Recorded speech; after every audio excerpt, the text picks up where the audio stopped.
அனைவருக்கும் அஸ்ஸலாமு அலைக்கும் வரஹ்மத்துல்லாஹி வபரகாத்துஹு. அனைவருக்கும் வணக்கம், குட் ஈவினிங்.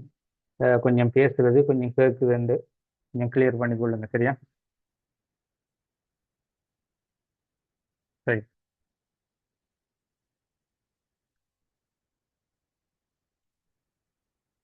சரி, இன்றைக்கு நாங்கள் டொனமூரில் வந்துட்டு அஹ், நேற்றைய இதில் அரசாங்க சபை பார்த்தோமேனே. அப்போ அரசாங்க சபைன்ற வந்துட்டு அதிகாரங்கள் வந்துக்கிட்டு என்ன விஷயம்?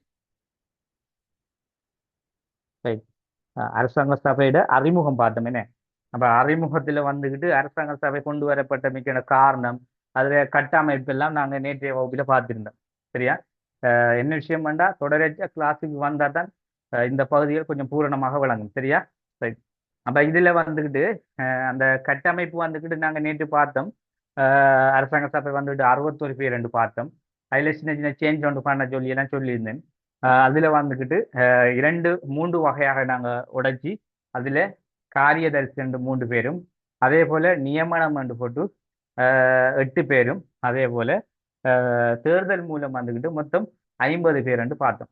அப்ப இதுல வந்துக்கிட்டு இந்த தேர்தல் மூலம் என்ற சொல்ற விஷயம் வந்துக்கிட்டு நாங்க அதுல என்ன தேர்தல் என்ற விஷயத்தை நாங்க நேற்று சொல்லியிருந்தோம் என்ன, சர்வசன வாக்குரிமை. அந்த சர்வசன வாக்குரிமையை வந்துட்டு பிரதிநிதிப்படுத்துறதுக்காக பிரதேச வாரி என்று சொல்லக்கூடிய தேர்தல் முறையை அறிமுகம் செய்திருந்தாங்க. அதனூடாக இந்த சர்வசன வாக்குரிமையை எல்லாரும் அளிக்கலாம் என்ற ஒரு முறையும் கொண்டு வந்தாங்க. அந்த அடிப்படை இதுல ஒரு சில விடயங்கள் நீக்கப்பட்டிருந்தது. இந்த இனவாரி பிரத்துவம் என்ற விஷயம் இதுல நீக்கப்பட்டிருந்தது நாங்க பார்த்திருந்தோம். அதே போல இந்த நியமனம் என்று சொல்றது அவங்க சார்பான ஆட்களை நியமிச்சிருந்தாங்க. அதே போல இந்த காரியதரிசி 3 பேரும் அவங்க சார்பான ஆட்களாக இருந்தாங்க. அப்ப இந்த அடிப்படையில் அவங்க 11 பேரும் அவங்க சார்பான ஆட்களாக இருந்தாங்க. மிச்சம் 50 பேரும் கொமனான தேர்தல் மூலம் தெரிவு செய்யப்பட்டவர்களாக இருந்தாங்க. இப்ப இந்த அடிப்படையில தான் நாங்கள் டொனமுறை அரசாங்க சபை என்று சொல்லக்கூடிய கட்டமைப்பை நேற்றைய வகுப்பில் நாங்கள் பார்த்துருக்கோம். ரைட். இப்ப நாங்க இந்த டொனமுறை வந்துக்கிட்டு இப்ப நாங்க பாராளுமன்றம் வந்துட்டு பொதுவா எங்களோட நாட்டிலே பார்ப்போம், சொல்லுங்க அப்பம். பாராளுமன்ற பதவிக்காலம் தற்போது எவ்வளவு காலம் பார்ப்போம், தெரிஞ்சவங்க. 5 வருடமா? ஐந்து ஐந்து வருடம் வருடம் 5 வருடம். வேற 6 வருடம், 7 வருடம், 10 வருடம் என்று சொல்ற அப்படி யாரும் விட இருந்தா எத்தனை வருடம் சொல்லுங்க அப்போ.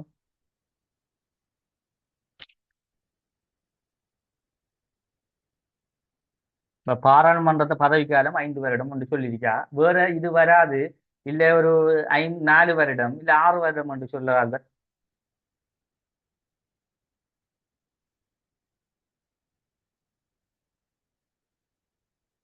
அப்போ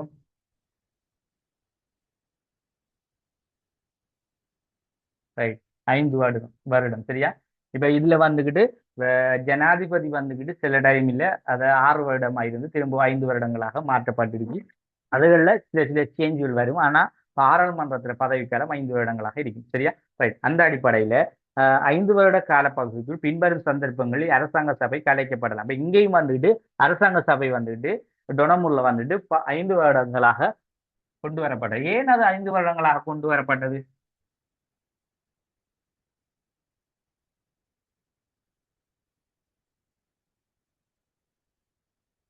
ஏன் அது 5 வருடமாக டொனமுறை கொண்டு வரப்பட்டது? இந்த இந்த முறை வந்துகிட்டு எதை ஒட்டிய முறையாக இருந்துச்சு? இவங்க இந்த அரசாங்க சபை வந்துகிட்டு டொனமுறை வந்துகிட்டு 5 வருடமா கொண்டது. இப்ப ஏன் இவங்க சும்மா அவங்களோட இஷ்டத்துக்கு 5 வருடமா கொண்டு வந்தாங்கல்ல, இல்ல இல்ல வேற ஏதாவது வேற எங்கேயாவது உள்ள பாராளுமன்றத்தை பார்த்து அப்படி கொண்டு வந்தாங்களா? எப்படி பாப்போம். ரைட். டொனமுறை அரசாங்க சபை நாங்க படிச்சோம் என்ன, இப்ப நாங்க நேற்றைய வகுப்பிலையும் பார்த்தோம். அதாவது பிரித்தானியா பாராளுமன்ற முறை மாதிரி ஒரு முறையை கொண்டு வரணும் என்றுதான் அந்த பார்லிமெண்ட்ல உள்ள 5 வருட பதவிக்காலம் என்று சொல்ற விஷயத்த இங்கேயும் என்ன செஞ்சாங்க, டொனமுறையும் கொண்டு வந்திருந்தாங்க. இதான் அதுல சிஸ்டம், சரியா? அப்ப இந்த 5 வருட கால பகுதிகள் பின்வரும் சந்தர்ப்பங்களில் அரசாங்க சபை கலைக்கப்படலாம். அப்ப அந்த அரசாங்க சபை வந்துகிட்டு, சரியா, அரசாங்க சபை வந்துகிட்டு கலைக்கப்படுறது அல்லது கூட்டப்படுகிறது வந்துக்கிட்டு என்னென்ன சந்தர்ப்பங்கள் தான் நாங்க இப்ப பார்க்க போறோம். இப்ப இதுல நீங்க இந்த பேசிக்கா வந்துட்டு இதுல சொல்லப்படுகிற இந்த அரசாங்க சபையில வந்துட்டு பாராளுமன்றம், அதாவது பாராளுமன்றம் அவங்க சொல்ல தேவையில்லை, இங்க அரசாங்க சபை என்று சொல்லுவோம். இங்க கூட்டப்படுவது அதே போல கலைக்கப்படுற விஷயம், ரெண்டு விஷயம் இருக்கும். பாராளுமன்றத்தை, அதாவது அரசாங்க சபை கூட்டுவாங்க, அதே போல அதுக்கு இந்த காலப்பகுதியில கலைப்பாங்க. இப்ப இந்த விஷயம் வந்துக்கிட்டு தொடர்ந்து இதுக்கு அடுத்தடுத்து வந்து பாராளுமன்றம், இப்ப இன்று நாங்க நடைமுறையில பார்க்கின்ற பாராளுமன்றத்திலையும் இந்த செயற்பாடு பார்லிமெண்ட்டை கூட்டுறது கலைக்கிறது இருக்கா இல்லையா? அப்ப ஏனென்றா இதோட தொடர்பு எப்படின்னா, அந்த ஆரம்பம் இந்த டொனமுர் அரசியல் அமைப்பினூடாத்தான் இப்ப நாங்க நடைமுறையில இப்ப இருக்கின்ற பார்லிமெண்ட்டில செயற்படுத்துற செயற்பாடெல்லாம் வந்துட்டு நாங்க இந்த டொனமுற அடிப்படை வச்சுதான் செய்யறோம். அப்ப பேசிக் வந்து இந்த டொனமுர்ல தான் இந்த பார்லிமெண்ட் சிஸ்டம் மாதிரி உருவாக்கப்பட்டதுன்னு. அப்ப இந்த ஒரு அமைப்பு தான் இது. இப்ப இங்க பாருங்க, இதுலயும் நாங்க சரத்துக்கள் இருக்கி. எப்படி சரத்து இருக்கி? இப்ப இதுல 18ஆம் சரத்தின்படி தேசாதிபதி விரும்பும் போதும் இருக்கி. இப்ப 18ஆம் சரத்து சொன்னோன்னா நீங்க இப்ப 78ஆம் ஆண்டுக்கு 18ஆம் சரத்து நினைச்சுக்கப்படாது. அப்ப 18ஆம் சரத்து சொல்ற விஷயம் வந்துக்கிட்டு இங்க என்னத்தை சொல்றாங்கண்டா, இந்த குணமுறையில் இருக்கின்ற 18ஆம் சரத்து. சரியா? அப்ப இந்த 18ஆம் சரத்தின்படி தேசாதிபதி விரும்பும் போது என்று சொல்லிட்டு 69 உபபிரிவின்படி 2ஆம் முறையும் வரவு செலவு திட்டம் தோல்வி அடைந்தல். அப்ப என்னண்டா, இது வந்துட்டு இப்ப ஒரு சிஸ்டம் ஃபுல்லா சேஞ்ச், என்ன பார்லிமெண்ட் சிஸ்டத்துக்கு மாத்திட்டாங்க. இப்ப இங்க இந்த வரவு செலவு திட்டம் என்ற விஷயம் இருக்கும். தலைவர் இப்ப ஜனாதிபதி இல்லாத இடத்துல இங்க தேசாதிபதி இருக்கும். இப்ப எங்கட இப்ப இருக்கிறாண்டா ஜனாதிபதி, அப்ப அந்நேரம் வந்துட்டு தேசாதிபதி, அவ்வளவுதான் வித்தியாசம். மற்றபடி பார்லிமெண்ட்ல இப்ப நடக்கின்ற ஒரு சில 100க்கு ஒரு 50-60% விஷயங்கள் இங்கேயும் நடக்கும். சரியா? அப்ப அந்த அடிப்படையில தான் இதுல நாங்க என்ன செய்யலாம்டா,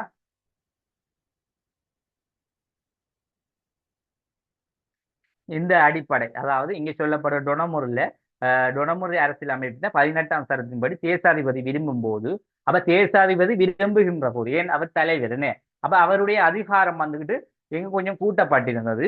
அவர் விரும்புகின்ற போது 69(2) உபபிரிவின்படி 2ஆம் முறையும் வரவு செலவு திட்டம் தோல்வி அடைந்தல். அப்ப தோல்வி அடைந்தல் என்றா, அப்ப வரவு செலவு திட்டம் வந்துட்டு தோல்வி அடைஞ்ச போது என்ன செய்யலாம்? பார்லிமெண்ட்டை கலைக்கலாம். சரியா? வரவு செலவு திட்டம் ஏன் தோல்வி அடையுது? வரவு செலவு திட்டம் என்ன சொல்லுங்க பாபு, தெரிஞ்சவங்க. மார்க்கரும் எழுது இல்லை, நாளைக்கு புது மார்க்கர் எடுப்போமே. வரவு செலவு திட்டம், வரவு செலவு திட்டம் என்ன பாபு? மை முடிஞ்ச நான் எழுதுல, சொல்லுங்க பாபு.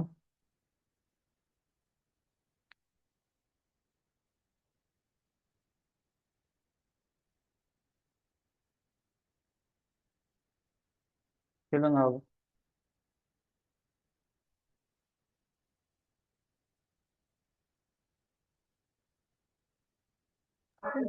ஏற்றுமதி இறக்குமதி பொருட்களுக்கு செலவழிக்கிறதா? இல்ல, ரைட். இப்ப வரவு செலவு திட்டம்டா, இப்ப நீங்க எங்கட நாட்டில, எங்கட உதாரணத்துக்கு பாப்போம், யாராவது இதுவரைக்கும் உங்களுக்கு இப்ப நீங்க இப்பதான் ஏஎல்ல இருக்கீங்க, உண்மையாவே உங்களுக்கு இந்த எலெக்ஷன் என்னன்னு சிலருக்கு தெரியாம இருக்கலாம். இல்ல சிலருக்கு வந்துட்டு இப்ப உதாரணத்துக்கு செகண்ட் சரி அப்படி எழுதுறாங்கன்னா தெரிஞ்சிருக்கலாம். சரியா? அப்ப என்னண்டா, இந்த எலெக்ஷன் சொல்ற விஷயம் தெரிஞ்சிருந்தா பாராளுமன்றத்துல நாட்டில் நடக்க அரசியல் நடக்க விஷயங்கள் ஆட்டோமேட்டிக்கா உங்களுக்கு விளங்கும். இப்ப அதுல தான் சொல்லுவாங்க, இப்ப வரவு செலவு திட்டம்டா எங்களை பாராளுமன்றத்துல நாங்க இன்னும் ஒரு சொல்லுவோம், அதுக்கு எப்படின்னா வரவு செலவு திட்டம்னா ஆண்டு அறிக்கைன்னு சொல்லுவோம். ஒரு வருஷத்தினுடைய இறுதியில எங்களோட நாட்டினுடைய பட்ஜெட் வாசிப்புன்னு சொல்லுவோம். இப்ப ஆங்கிலத்துல பட்ஜெட்னு சொல்லுவாங்க. கேள்விப்பட்டிருக்கீங்களா பட்ஜெட்? தெரியுமா பட்ஜெட் என்னண்டு? ரைட், அதான். அப்ப அந்த வரவு செலவு திட்டத்தை தான் என்ன செய்யறேன்டா, அதை மக்கள் மத்தியில என்ன செய்யற, இப்ப அதை அறிவிக்கணுமெண்டா அதை என்ன செய்வாங்கடா, இப்ப டெலிகாஸ்ட் பண்ணதுக்கு ஊடகங்கள் இருக்கு, மக்கள் மத்தியில அறிவிக்கலாம். முன்ன அறிவிக்கலாமா? இல்லை. இப்ப முதல்ல என்ன செய்வாங்க, அந்த நேரங்கள் டொனமுர்ல வந்துட்டு இந்த வரவு செலவு திட்டத்தை என்ன செய்யறாங்கடா, அவங்களோட பார்லிமெண்ட் ஊடாக வந்துக்கிட்டு இது மக்களுக்கு நாங்க இந்த விஷயத்த கொண்டு போகணும், இவ்வளவுதான் வருமானம், இவ்வளவுதான் செலவு இருக்கு, இப்ப இன்னென்ன அமைச்சருக்கு இன்னென்ன பதவிக்கு இவ்வளவு ஒதுக்கணும், இதுக்கு என்னென்ன ஒதுக்கணும்னு அவங்க ஒரு ஒரு தொகுப்பு ஒன்று செஞ்சிருப்பாங்க, ஒரு எஸ்டிமேட் ஒன்று போட்டிருப்பாங்க. அப்ப அதன் பிரகாரம் என்ன செய்வாங்க, அந்த வரவு செலவு திட்டத்தை தயாரிச்சு இந்த மாதிரியான இப்ப இந்த வரவு செலவு திட்டம் இங்க என்ன நடக்குதுண்டா, தோல்வி அடைதல்ண்டா இது ஒரு சிலர் ஏற்றுக்கொள்ளல. அதான் வரவு செலவு திட்டம் தோல்வி அடைதல்ண்டா.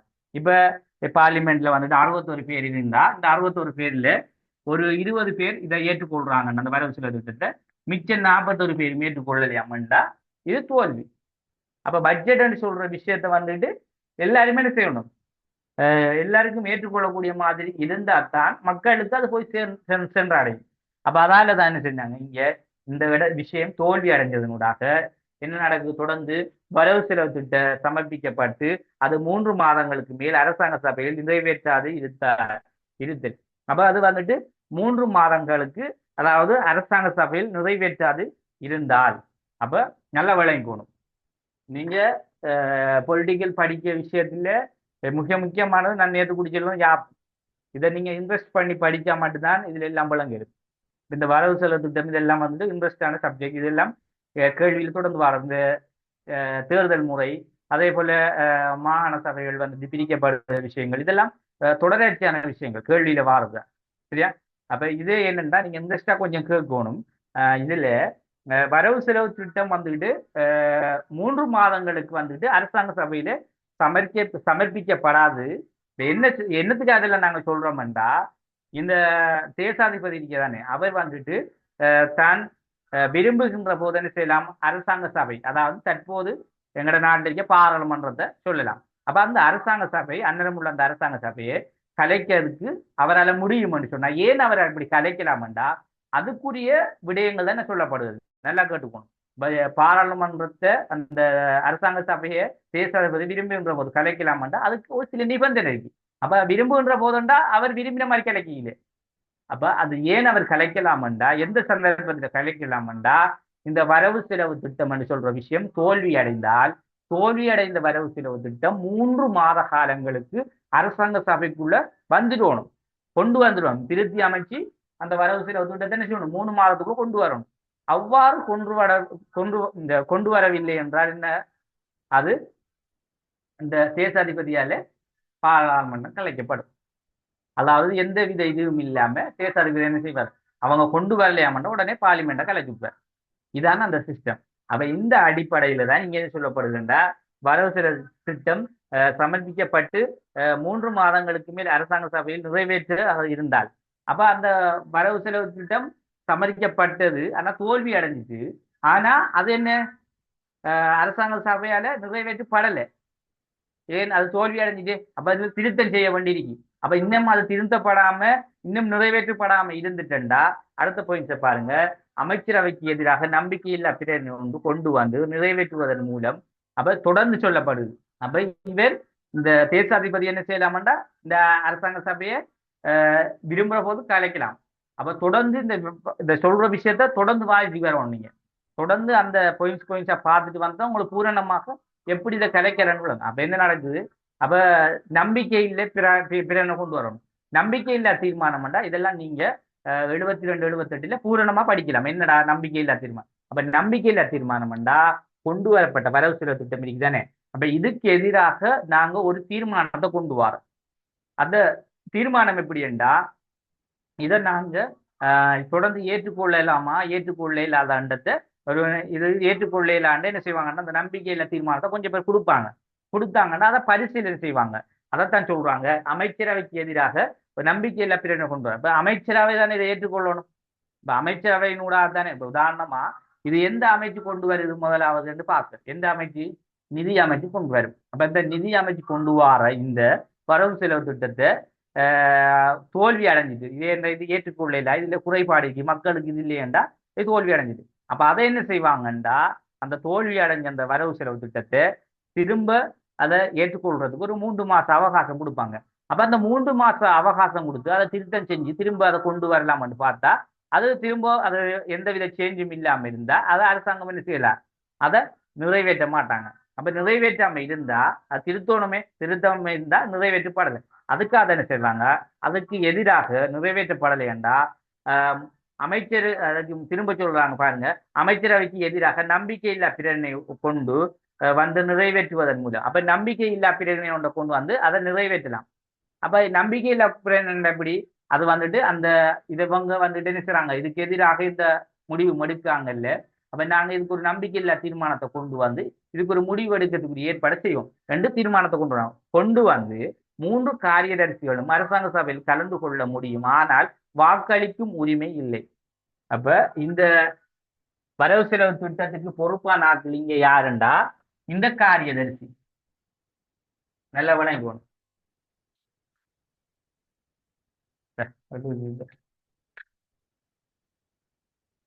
இதுல இந்த சட்ட காரியதரிசி,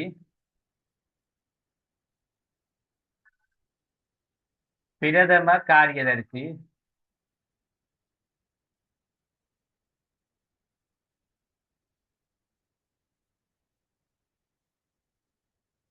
நிதி காரியதரிசி.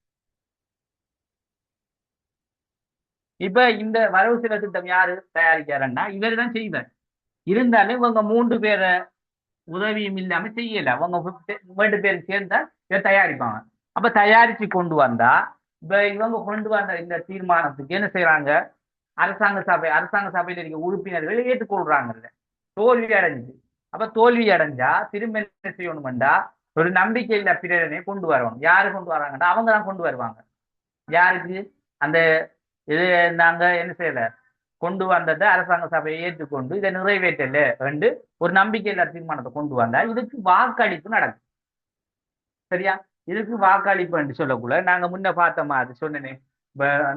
உதாரணமாக 61 பேர் என்றால் எத்தனை பேர் இதை விரும்புறாங்க, எத்தனை பேர் விரும்பலை என்று அப்படி ஒரு வாக்களிப்பு.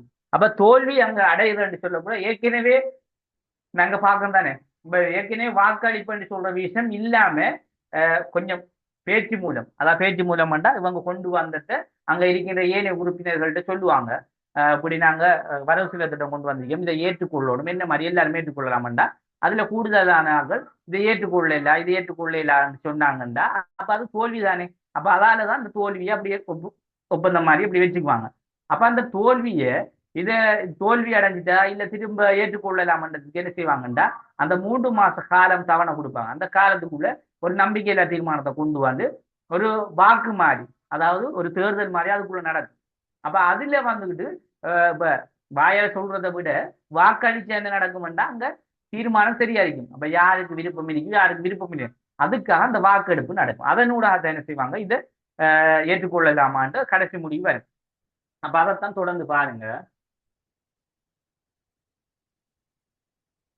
3 காரியதரிசிகளும் அரசாங்க சபையில் கலந்து கொள்ள முடியும், ஆனால் வாக்களிக்கும் உரிமை இல்லை. அப்ப 3 பேரும் வாக்களிக்க முடியாது. தொடர்ந்து 1931ஆம் ஆண்டு நடைபெற்ற இத்தேர்தலை யாழ்ப்பாண மக்கள் பகிஷ்கரித்ததன் காரணமாக இவ்யாப்பு இலங்கை மக்களுக்கு பூரண சுதந்திரத்தை வழங்கவில்லை.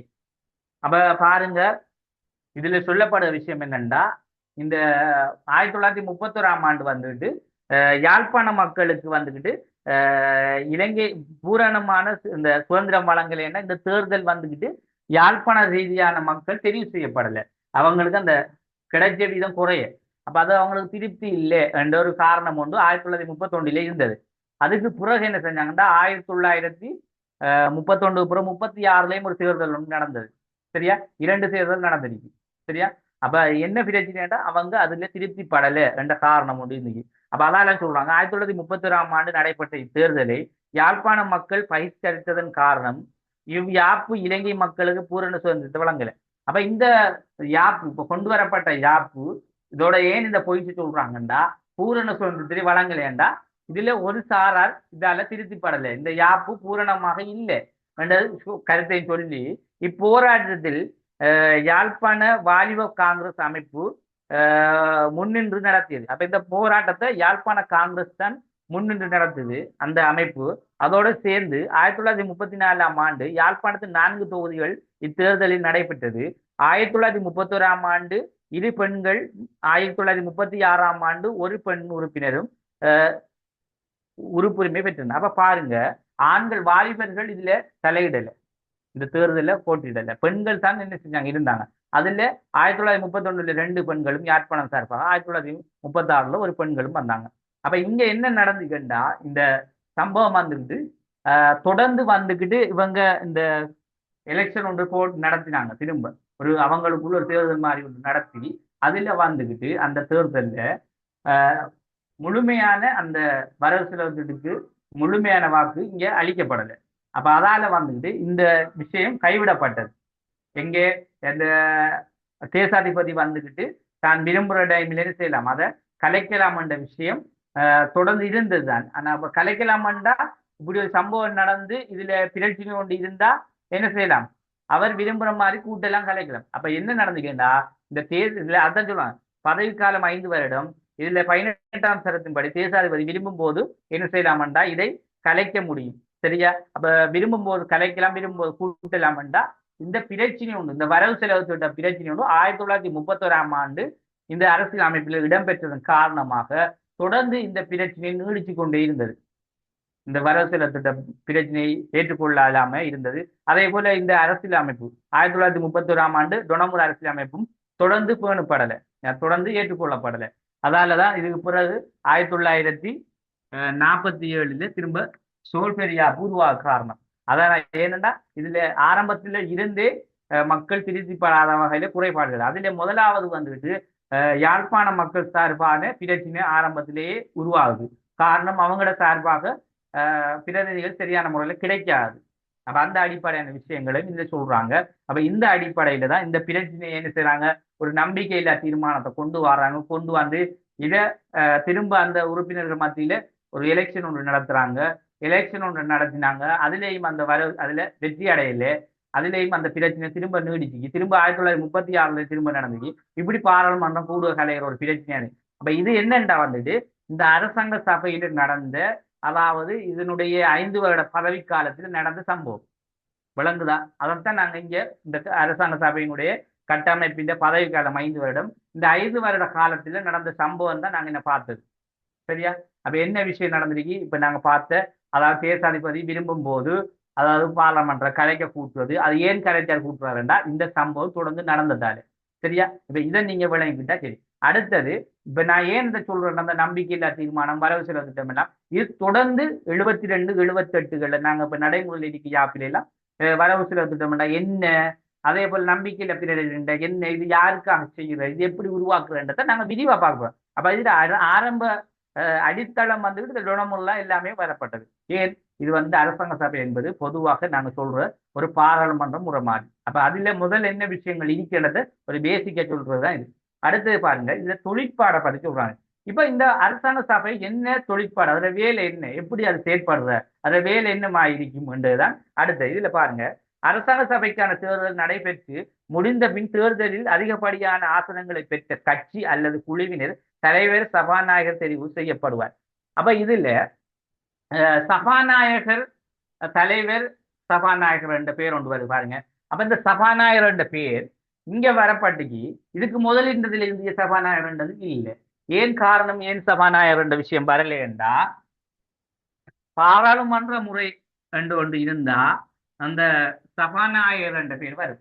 அப்ப சபாநாயகர் என்ற யாருண்டா இந்த தேசாதிபதிக்கு அடுத்தபடியான சேவையை செய்யக்கூடியவர். இப்ப தேசாதிபதி உதாரணமாக ஒரு நாடுகளுக்கு உள்ள எங்கேயோ ஒரு பயணம் போயிட்டா அந்த இடத்துல என்ன செய்யற பதில் கடமைக்கு இந்த சபாநாயகர் இருப்பார். இப்ப பாருங்க, சபாநாயகர் எங்கட நாட்டில சரியா அண்மையில ஒரு பிரச்சனை ஒன்று நடந்துச்சு. எங்கட நாட்டில அண்மை காலமாக இந்த எங்கட இப்ப இருக்க கவர்மெண்ட்டுக்கு முதல் இந்த கவர்மெண்ட் ரணிலுக்கு முன்ன இருந்த கவர்மெண்ட், அதாவது கோட்டாபேட கவர்மெண்ட்ல இதுல அண்மை காலத்துல வந்துட்டு ஒரு பிரச்சனை உண்டு, பொருளாதார பிரச்சனை ஏற்பட்டு. இதால மக்கள் என்ன செஞ்சாங்க, அந்த அரசாங்கத்தை கலைக்கிறதுக்காக போராட்டம் செஞ்சு அவர் நாடு கடத்தணும் அப்படி இப்படி எல்லாம் செஞ்சு கடைசி உண்மையாவே மக்கள் அவரை திறத்து விட்டாங்க. அப்ப அந்த நேரங்களில் திடீரென்று அரசாங்கம் கலைக்கப்பட்டது. அப்ப இந்த கலைக்கப்படுகிற நேரத்துல யாரு ஆட்சிக்கு வார, திடீரென்று ஆட்சிக்கு யாரு வார, யார ஜனாதிபதியை வைக்க எலெக்ஷன் நடத்தலாமா? அப்ப அந்த டைம்ல எலெக்ஷன் உண்மையா நடத்தல. ஏன் நடத்தல, மக்கள் ஒரு அல்லோல கட்டத்துல நிற்கதியான நிலை, என்ன செய்யறன்னு தெரியாத ஒரு சூழல் என்ன. அப்ப அடுத்த நாட்டுல பொருளாதார பிரச்சனை ஒரு பக்கம். அப்ப இதுக்கு மத்தியில் என்ன செய்யுது, இதை யாரு ரெண்டா இந்த இடத்துல என்ன செய்வார், இந்த சபாநாயகர் தான் இதுல பதில் கடமையா ஜனாதிபதிக்கு அடுத்த பதில் ஜனாதிபதினு சொல்லுவாங்க சபாநாயகர். அப்ப அவர் தான் என்ன சொல்லணும்னா நாட்டை உடனே பொறுப்படுத்தி அவரை தலைமையில ஒட்டுமொத்த உறுப்பினர்களையும் ஒரு தீர்மானத்தை எடுப்பார். என்னண்டா, நான் தலைமை தாங்கி மக்களுக்குரிய அடுத்த நடவடிக்கை என்ன செய்கிற, யாரை நாங்கள் ஒரு தலைவராக ஜனாதிபதியை நியமிக்கின்றத ஒரு அந்த உறுப்பினர் மத்தியில் ஒரு ஆலோசனை என்று எடுப்பாங்க.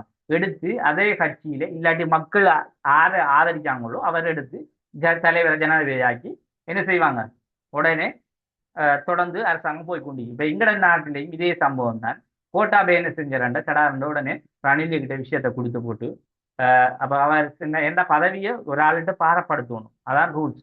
அப்ப அதால இப்ப உதாரணம் எங்க நாட்டோட நிறைவேற்று அதிகாரத்துல தன்மை எப்படின்னா அவர் விரும்புறாக்கிட்ட பதவியை கொடுத்துட்டு போகலாம். அப்ப அந்த ஒரு எக்ஸப்ட் ஒன்று இருக்கத்தால மக்கள் முடிவெடுக்கணுன்ற அவசியம் இல்லை, அவர் கொடுத்துட்டு போகலாம். அப்ப அந்த அடிப்படையில் ரணில்கிட்ட கொடுத்தோம், ரணில் அதை பாரமடுத்து தான் கொஞ்ச நாளுக்கு வச்சுக்கிருந்தார். அப்ப இந்த அமைப்புக்கு வந்துட்டு என்ன காரணம்னா, இந்த சபாநாயகர் ஒரு முக்கியமான உந்து சக்தியா இருப்பார். அதே மாதிரிதான் இங்கேயும் அரசாங்க சபைக்கான தேர்தல் நடைபெற்று முடிந்த பின் தேர்தலில் அதிகப்படியான ஆசனங்களை பெற்ற கட்சியின் அல்லது குழுவின் தலைவர் சபாநாயகராக தெரிவு செய்யப்படுவார். நல்ல வளையம் குழு. அப்ப இவங்கட இந்த டொனமூர்ல வந்துக்கிட்டு அதிகப்படியான ஆசனங்களை பெற்ற கட்சி. இப்ப உதாரணமாக 2 கட்சியை பிரதானமாக்குவாங்க. இப்ப எப்படி ஏபி என்று சொல்லக்கூடிய 2 கட்சியும் தெரியும் என்ன. இப்ப இந்த 2 கட்சி இருந்தா இதுல வந்துட்டு அதிகமான ஆசனம், இந்த ஆசனம் என்று சொல்றது எல்லாம் வந்துட்டு உங்களுக்கு இப்போ புதுசா இருக்கும். இனித்தான் இது தொடர்ந்து படிக்க போறீங்க. ஆசனம் என்று சொன்னா பிரதமர் இந்த பிரதிநிதிகள்ல வந்துக்கிட்டு இருக்கின்ற சிம்மாசனம். அங்க அரசாங்க சபையில் 61 ஆசனம் இருக்கின்ற 61 பேர் இருக்காங்கன்னா 61 பேர் இருக்கின்ற அந்த ஆசனத்தை தான் ஆசனங்கள். கூடுதலா யூஸ் பண்ற இந்த வசனம் இந்த ஆசனம் தான் சொல்லுவாங்க. சரியா, பிரதிநிதிகள் சொல்றதை விட அங்குள்ள பாராளுமன்ற ஆசனங்கள்ல அப்படி சொல்லுவாங்க. இப்பவும் கூட நடைமுறை அரசியல் ஆசனங்கள் தான் சொல்லுவாங்க எலெக்ஷன் காலங்களை. அப்ப ஒரு ஆசனத்துக்கு எத்தனை பேர் அந்த ஆசனம் அடிப்படையில தான் அந்த சீட் என்று சொல்லும். என்ன நம்ம ஆங்கிலத்து சீட், எத்தனை சீட் கிடைக்கும், எத்தனை இல்லாட்டி போர்ட் கிடைக்கும் அப்படி என்று சொல்லலாம். அப்ப அந்த ஆசனம், அப்ப அந்த ஆசனத்தை அரசாங்க சபைக்கான தேர்தல் நடைபெற்று முடிந்த பின் தேர்தலில் அதிகப்படியான ஆசனங்களை பெற்ற கட்சி அல்லது குழுவின் தலைவர் சபாநாயகர் தெரிவு செய்வார். அப்ப இங்கேயும் வந்துட்டு இப்ப ஏபி என்ற கட்சி இருந்தா இதுல ஏ என்றவங்களுக்கு ஒரு 61 பேர், மொத்தத்துல ஏ என்ற பேர் 61 பேர். இதுல நல்ல வழங்கணும் 61 11 இவங்கள போய்த்திடும். அப்ப 50 பேர் தான் இருக்கு. என்ன 50 பேர்ல ஏ என்ற பேர் 30, பி என்ற பேருக்கு 20 ஆசனம் வந்தா இந்த ஏ என்ற பேர்ல உள்ளவரால் தான் என்ன செய்யலாம், சபாநாயகராக தெரிவு செய்யப்படலாம். விளையுதா? அதான் இங்க உள்ள விஷயம், சபாநாயகர். சரியா, அவர் தெரிவு செய்யப்படலாம். அதே மாதிரி அடுத்த விஷயத்தை கேளுங்க. சபாநாயகர் தலைமையிலே சபையின் சகல நடவடிக்கைகளும் இடம்பெறும். அப்ப இதுல என்ன நடக்கும்னா, இந்த அரசாங்க சபையில இந்த சபாநாயகர் அவர தலைமையில தான் சகல நடவடிக்கையும் இடம்பெறும். அப்ப எப்படி அது இடம்பெறுதுண்டா அங்கதான் நீங்க விளங்கணும். இது பேசிக். நாங்க இப்ப எங்களோட நாட்டில் இருக்க 78ஆம் ஆண்டு யாப்பு திருத்தம் படி இப்ப இருக்க பாராளுமன்ற விஷயத்தை நாங்க படிக்கிறதுக்குரிய பேசிக்கான விஷயம் தான் இப்ப நாங்க பார்த்துக்கிட்டு இருக்கோம்.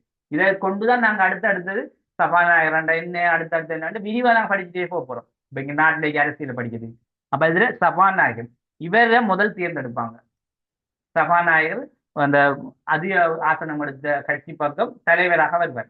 அப்ப இந்த சபாநாயகர் முழு தலைவர் அதாவது எல்லாருக்குமான ஒரு தலைவராக தேர்ந்தெடுக்கப்படுகிறார். என்ன சபாநாயகர் இவர் தலைவராக தேர்ந்தெடுக்கப்பட்டு திரும்ப என்ன நடக்கும்டா நல்லா வளையங்கணும். இவர் என்ன செய்வார்டா இன்னொரு தலைவர் தேர்ந்தெடுப்பார். நல்லா வளையங்கணும் அந்த போயிடுச்சு. அதான் எங்கட நாட்டுல போய் ஜனாதிபதி தேர்ந்தெடுக்கன்னு சொல்றேன். அது மாதிரி இங்க எப்படி இங்க டொனமூல்ல எப்படி சொல்றாங்கடா, சபாநாயகர் தலைமையிலே சபையின் சகல நடவடிக்கைகளும் இடம்பெறும்.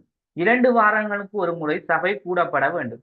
அப்ப இந்த சபாநாயகர் தலைமையில எல்லா நடவடிக்கையும் எடுக்கப்படும். சரியா, இவர் சபையின் தலைவர். சபை என்றா அரசாங்க சபை இருக்குதானே, அதுக்கும் தலைவராக இருக்கிறதா. சரியா, அப்ப அரசாங்க சபையின் தலைவர் அவர் வந்துட்டு என்ன செய்வார், அதாவது 2 வாரங்களுக்கு ஒரு முறை இந்த சபை அரசாங்க சபையை கூட்டப்பட வேண்டும் என்று சில நிபந்தனைகளின் அடிப்படையில் செயற்படுவார். சபையை கூட்ட நடப்பெண் 20 ஆகும். அப்ப இங்க அந்த நேரங்கள்ல வந்துட்டு என்ன செஞ்சிருக்காங்கடா, சபையை கூட்ட நடப்பெண் 20, அதாவது 20 பேர் அந்த கோரிக்கை கிடைச்சிட்டுண்டா சபையை கூட்டுவாங்க. சரியா, அப்படி ஒரு தீர்மானம் ஒன்று இருந்தது. அதே போல 2 வாரங்களுக்கு முறை சபை கூட்டப்படாம ஒரு சபையை நாங்க கூட்டணும்டா 2 வாரங்களுக்கு முன்னே என்ன செஞ்சிடணும், அதை தீர்மானம் எடுக்கணும். அதைத்தான் சொல்றாங்க 2 வாரங்களுக்கு ஒரு முறை சபை கூட்டப்பட வேண்டும். 2 வாரங்களுக்கு ஒரு முறை கூட்டப்பட வேண்டும். சபையின் நடப்பெண் 20 ஆகும். அப்ப 2 வாரங்களுக்கு ஒரு முறை 2 கிழமைக்கு ஒரு தரம் கூட்டப்படணும். அதோட சேர்த்து 20 பேர் விருப்பத்தை நாங்க பெறணும். அதோட சபை சாதாரண மசோதாக்களை சாதாரண பெரும்பான்மையுடன், விசேட மசோதாக்களை விசேட பெரும்பான்மையுடன் விவாதித்து ரைட். இப்ப அடுத்த பொசிஷனுக்கு வரும். இப்ப மசோதான்னு சொல்ற விஷயம்.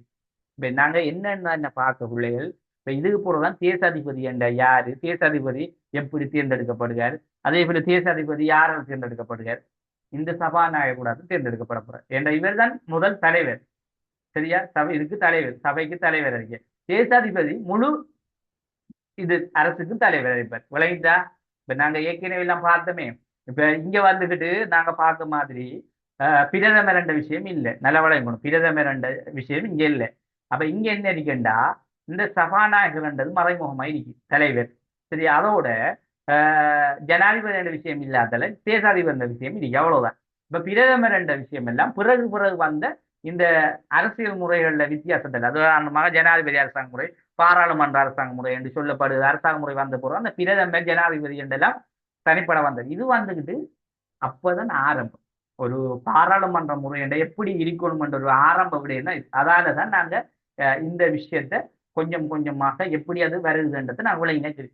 அப்ப அடுத்தது மசோதான்னு சொல்ற விஷயம். இப்ப பாருங்க, மசோதாண்டா நாங்க ஒரு விடயத்தை, இப்ப நாங்க வரவு செலவு திட்டம் இருக்குதானே, அதுவும் வந்துக்கிட்டு ஒரு கொண்டு வர போறோம்னா அது அதை சொல்ல மசோதாண்டு, தீர்மானம், ஒரு முடிவு, இல்லாட்டி ஒரு ஒரு சட்ட விடயம், அதான் இல்லாட்டி யாப்பு விடயம், மக்களுக்கு தேவையான ஒரு விடயம், அதான் மசோதான்னு சொல்ல. அப்ப இந்த மசோதா அதை சொல்லுவாங்க எப்படியான 2 வகையில சொல்றாங்க. எளிய மசோதாண்டெல்லாம் இல்லாட்டி சாதாரண பெரும்பான்மை. அப்ப பாருங்க, சாதாரண மசோதா இங்க சொல்லப்படுது, பெரும்பான்மை மசோதா. அப்ப ஏன் அது சாதாரண மசோதா பெரும்பான்மை மசோதாண்டா, இது வந்துட்டு சாதாரணம்டா சும்மா நோமலா சொல்லப்படுற மசோதா. அது வந்துட்டு எப்படின்னா சாதாரண மசோதா சாதாரண பெரும்பான்மையோட. இப்ப உதாரணமா சும்மா சாதாரணமா நோமலான ஒரு விடய சம்பந்தமா சொல்லப்படும்டா சாதாரணமான பெரும்பான்மை. இப்ப அதுக்கு எப்படிண்டா, உங்களுக்கு எல்லாத்தையும் ப்ராக்டிக்கலா படிச்சு தந்த மட்டும் தான் விளங்கும். சரியா? கொஞ்சம் கேளுங்க. சாதாரண மசோதாண்டா என்ன, கொஞ்சம் இந்த விளங்கும் வரைக்கும் கொஞ்சம் 2-3 கிளாஸ் கூட போகும். சரியா? அதுக்காக நாங்கள் அவசரப்பட்டு படிக்கல, அது விளங்கி தான் படிக்கணும். சரியா? சாதாரண மசோதாண்டா சரியான உதாரணத்துக்கு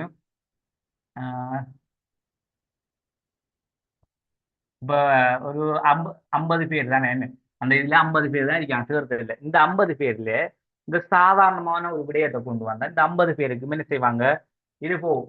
அதாவது வாக்களிக்க இதை கொடுப்பாங்க. கொடுத்தா இதுல 50 பேர் இல்ல ஒரு சாதாரண ஒரு விடயத்தை கொண்டு வந்தீங்க, ஒரு மசோதா கொண்டு வந்தீங்கன்னா, இப்ப நீங்க என்ன தீர்ப்பு கொடுக்க போற இல்லைன்னா அவங்கள்ட்ட கேட்பாங்க.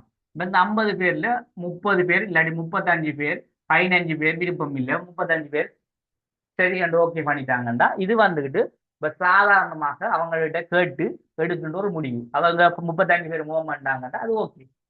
அப்ப என்ன நடக்குங்க, 35 பேர் மூவ் பண்ணோன்னு அதை நாங்க அரசாங்க சபையினூடாக மக்கள் மத்தியில அதை நிறைவேற்றுவோம். அப்ப அதான் வந்துட்டு சாதாரண ஒரு விடயம். மசோதாண்டா ஒரு சாதாரண மக்களுக்குரிய அந்த அரசியல் விடயம் அல்லது யாப்பு விடயம் இல்ல சட்ட ரீதியான சட்ட விடயம் இது சம்பந்தமாக நிறைவேற்றி சாதாரணமன்ற சாதாரண பெரும்பான்மை. பெரும்பான்மைண்டா ஒரு உதாரணமாக ஒரு 15ஓட கூட 35 கூட தானே. அப்ப சாதாரணமான ஒரு 35 கிடைச்சா ரைட் எடுக்கலாம். அப்படி இல்லையே 25ஓட 26, சாரி 24 26, இப்ப 24 26 50 தானே. இப்ப இந்த 24ஓட 25 வந்ததுன்னு 2 சமனாகும். அப்ப 1 கூடினாலும் போதும், சாதாரணமா கிடைச்சிட்டு தானே.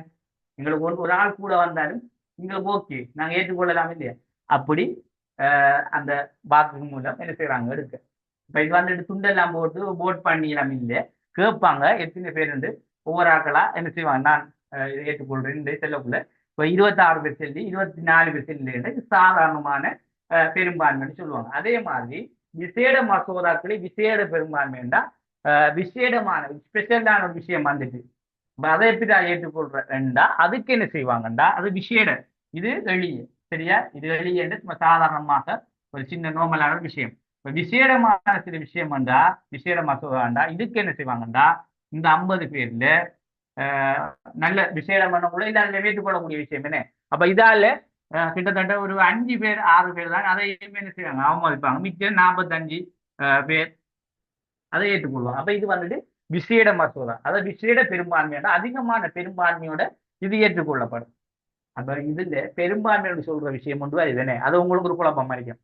பெரும்பான்மையாண்டா என்ன சொல்றேன்டா, அதை நீங்க அந்த இது எங்க நீங்க பார்க்கலாமாண்டா, ஆஹ் அதிக பெரும்பான்மை என்று சொல்வதெல்லாம் விகிதாசார பிரதிநிதித்துவம். இது ஒரு எலெக்ஷன் தேர்தலில் வார விஷயம் இதுதான். அதுலதான் இந்த பெரும்பான்மைன்னு சொல்வதெல்லாம் இருக்கு.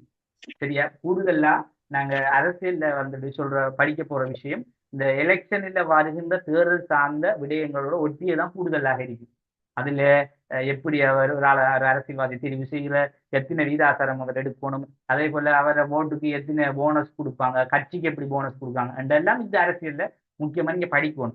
இதெல்லாம் முழுமையா படிச்சுட்டீங்கன்னா ஒரு எலெக்ஷன் வரக்குள்ள நீங்க தான் அங்க அரசியல்வாதி. ஏன் உங்களுக்கு எல்லாம் தெரியும், ஒரு ஆளுக்கு எப்படி எப்படி கொடுக்கணும் என்ன மாதிரி. அதோட பேசிக்கத்தை நாங்க இங்க வந்து படிக்கணும். அப்ப இந்த பெரும்பான்மைன்னு சொல்றது ஒரு இப்போ உதாரணமாக நாங்கள் போட்டுன்னு சொல்லுவோமே, நாங்கள் போட் வந்துட்டு போடாம ஒரு 50 பேர் இருந்தால் 50 வந்து பெரும்பான்மை அறிக்கை ஆட்கள் தான் இந்த பெரும்பான்மையான ஆட்கள் அவங்க மூலமா ஏற்றுக்கொள்ற விஷயம். அப்ப இதால இங்க என்ன நடக்குதுன்னா, இந்த எளிய பெரும்பான்மைன்னு சொல்ற விஷயம் 24ல 26 என்பது ஒன்று கூடினாலும் இந்த 2 கூடினாலும் எளிய பெரும்பான்மை. அப்ப கொஞ்சம் பேர் எங்களுக்கு ஆதரவு இருக்காங்க. அப்ப அவங்களாக நாங்கள் இதை ஏற்றுக்கொள்றோம். இதை நாங்க அரசாங்க சபையில என்ன செய்யணும், நியமிக்கும், ஆமோதிக்கும். அதே மாதிரி விசேடமான ஒரு விஷயத்தை கொண்டு வரக்குள்ள எல்லாருமே என்ன செய்வாங்க, இது பண்ணுவாங்க. அப்படி ஒரு மசோதாவை என்ன செய்யணும், ஏற்றுக்கொள். அப்ப பெரும்பான்மையினக்குள்ள அதாவது வாக்களிக்கின்ற ஒரு வீதம் அது, அதாவது நாங்க வாக்களிக்கின்ற எண்ணிக்கையை பொறுத்து தான் பெரும்பான்மை என்று சொல்லுவாங்க. அப்ப எளிய பெரும்பான்மைன்னா அந்த எண்ணிக்கை குறைவாக தான் அது எளியது, கூடுதலாக இருந்தா அது விசேடமான கூடுதலான பெரும்பான்மை. இந்த அடிப்படையில இதனுடைய மசோதாக்கள துடிப்பாடும் அரசாங்க சபையினூடாக இருக்கு. சரியா? ரைட். அடுத்து பாருங்க, நிறைவேற்றப்பட்ட விடயம் தேசாதிபதியின் இறுதி கையொப்பத்துடன் சட்ட அந்தஸ்தை பெற்றுக்கொள்ளும். இப்ப திரும்ப இங்க யாரு வாரார், தேசாதிபதி வாரார். இப்ப தேசாதிபதியை சொல்லப்படுது. இப்ப தேசாதிபதியை சொல்லப்படுது என்னண்டா, இந்த மசோதா. இப்ப தேசாதிபதி யாருண்டா, இப்ப நாங்க இங்க பார்த்தோமே சபாநாயகர், இந்த அந்த எலெக்ஷன்ல இருந்து வந்து தெரிவு செஞ்சார் ஒரு ஆள், அவர் தான் இங்க என்ன தலைவர், அவர் சபாநாயகர். ஆனா தேசாதிபதி எப்படி வருவார், தேசாதிபதி இங்க எப்படி தெரிவு செய்யப்படுவார் பாப்போம் சொல்லுவா.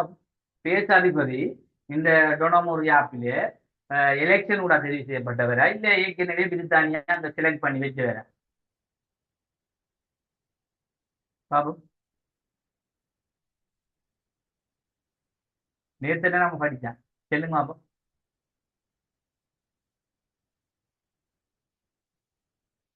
தேசாதிபதியா எப்படி வருவார்,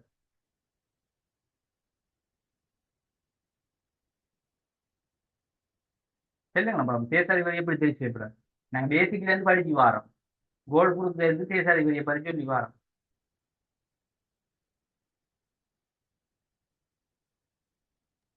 சரி, சொல்லுங்க, அப்படி பிரித்தானிய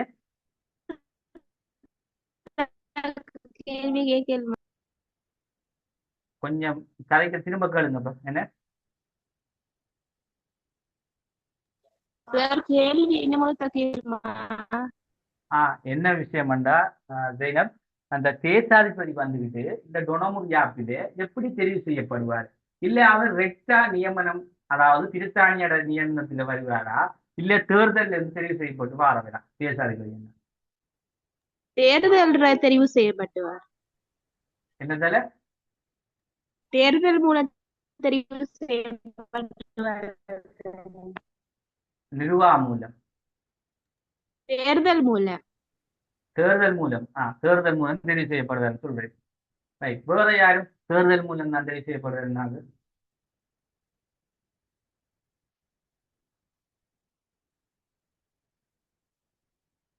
பாப்போம்.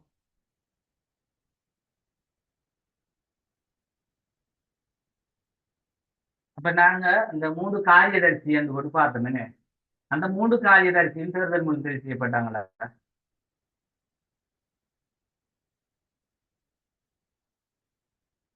ம், சொல்லுங்க. அப்ப இங்க என்ன விஷயம்டா, நல்ல விளங்கி முடியா. அப்ப நாங்க ஆரம்பத்திலிருந்து பார்க்க மாதிரிதான் பிரித்தானியர்கள்ல அவங்களோட ஆலோசனை பிரகாரம் தான் இங்கேயும் அதே தேசாதிபதியா, சரியா? ஏனென்றா இன்னும் அந்த தேர்தல் மூலம் வந்துட்டு தேசாதிபதி என்ற விஷயம் நீக்கினா இந்த இடத்துல வேற பிரதமர் என்ற ஒரு தேர்தல் மூலம் ஒரு ஆள் வருவார். அப்ப தேசாதிபதி என்றதை நீக்கல அவங்க. அப்ப தொடர்ந்து கொண்டு வந்தாங்க. இந்த தேசாதிபதி வந்துட்டு அவங்களோட பிரகாரம் ஆறு பிரித்தானிய முடியின் பிரகாரம் உள்ள போறாங்க, சரியா? இப்ப அத அவங்களோட விருப்பத்தோட தான் இந்த தேசாதிபதி மட்டுமில்ல, காரியதர்சி 3 பேர், அதே போல தேசாதிபதியால நியமிக்கப்படுகின்ற 8 பேர். அப்ப தேர்தல் முறை என்று சொல்லக்கூட தேர்தல் இருக்கின்ற அந்த மாகாணங்களோட வந்த அவ்வளவு பேர் தான் தேர்தல். அதோட சபாநாயகர் விளங்கிட்டப்ப. அப்ப நீங்க குழம்பிக்க தேவையில்லை. இந்த தேசாதிபதி என்பது டொனமுள்ள வந்துக்கிட்டு அவங்களோட பிரித்தானிய நிர்வாகத்தின்குள்ள உள்ள ஒரு ஆளை தான் கொண்டு வந்தாங்க, சரியா? ரைட். இப்ப பாருங்க, இதுல சொல்லப்பட விஷயம் இந்த தேசாதிபதியின் இறுதி கையொப்பத்துடன் சட்ட அந்தஸ்தை பெற்றுக் கொள்ள வேண்டும்.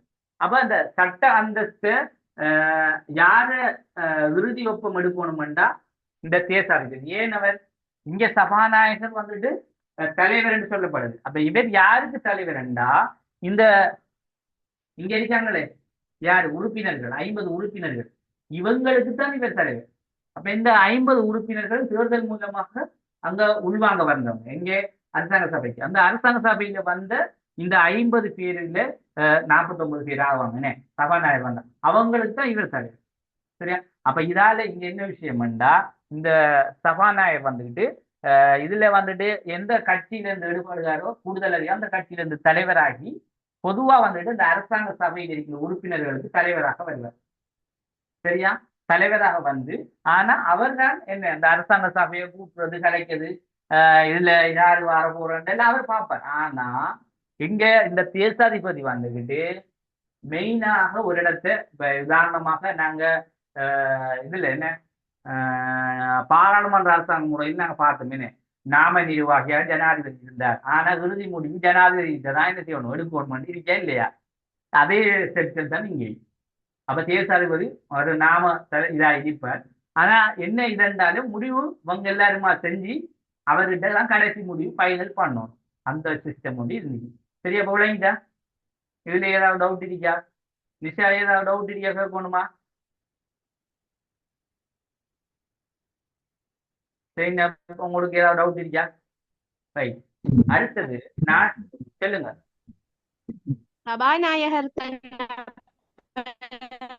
இந்த தேர்தல் மூலம் தேசாதிபதி வந்து பிரதானி முடியினாலே தெரிவு செய்யப்படுற. ஓம் ஓம் ஓம்.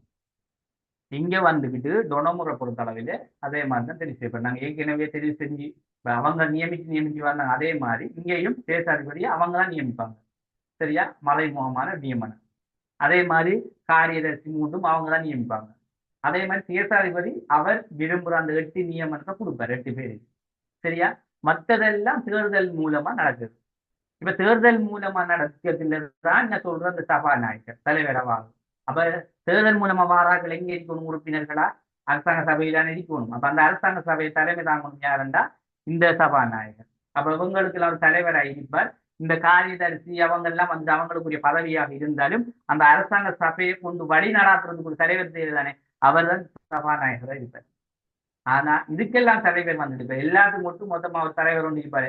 அந்த மறைமுகமா தலைவர் தான் இவர் தேசாதிபதி. அதான் சொல்றாங்க நிறைவேற்றப்பட்ட விடையும் தேசாதிபதியின் இறுதி கையொப்பத்துடன் சட்ட அந்தஸ்தை பெற்றுக் கொள்ளணும். அப்ப இந்த முடிவை இவர் எடுத்து இவர் சமர்ப்பிக்கலாம் தானே. ஏன் அதை சொல்றாங்கன்னா மறைமுகமா தேசாதிபதி இருக்கார். அப்ப இவர்கிட்டதான் நாங்க இறுதி முடிவை எடுக்கணும் என்று சொல்றாங்க. அதே போல நாட்டின் சட்டவாக்கு அமையும் என்ற வகையில் நாட்டுக்கு தேவையான சகல சட்டங்களை உருவாக்கக்கூடிய அதிகாரம் பெற்றிருந்தது. அப்ப சட்டவாக்க அமையம் அதாவது மையம், சரியா? இந்த சட்டவாக்க மையம் என்ற வகையில் நாட்டுக்கு தேவையான சகல சட்டங்களை உருவாக்கக்கூடிய அதிகாரம் பெற்றிருந்தது. இப்ப இதுல இந்த சட்டவாக்கம் இந்த சட்டசபை, இப்ப இதுல சட்டசபை சட்ட நிர்வாக சபை என்ற விஷயம் இதுல அரசாங்க சபைக்குள்ள இருக்கிறேன். இதுல இந்த சட்டசபை கொஞ்சம் பவராக இருந்தது.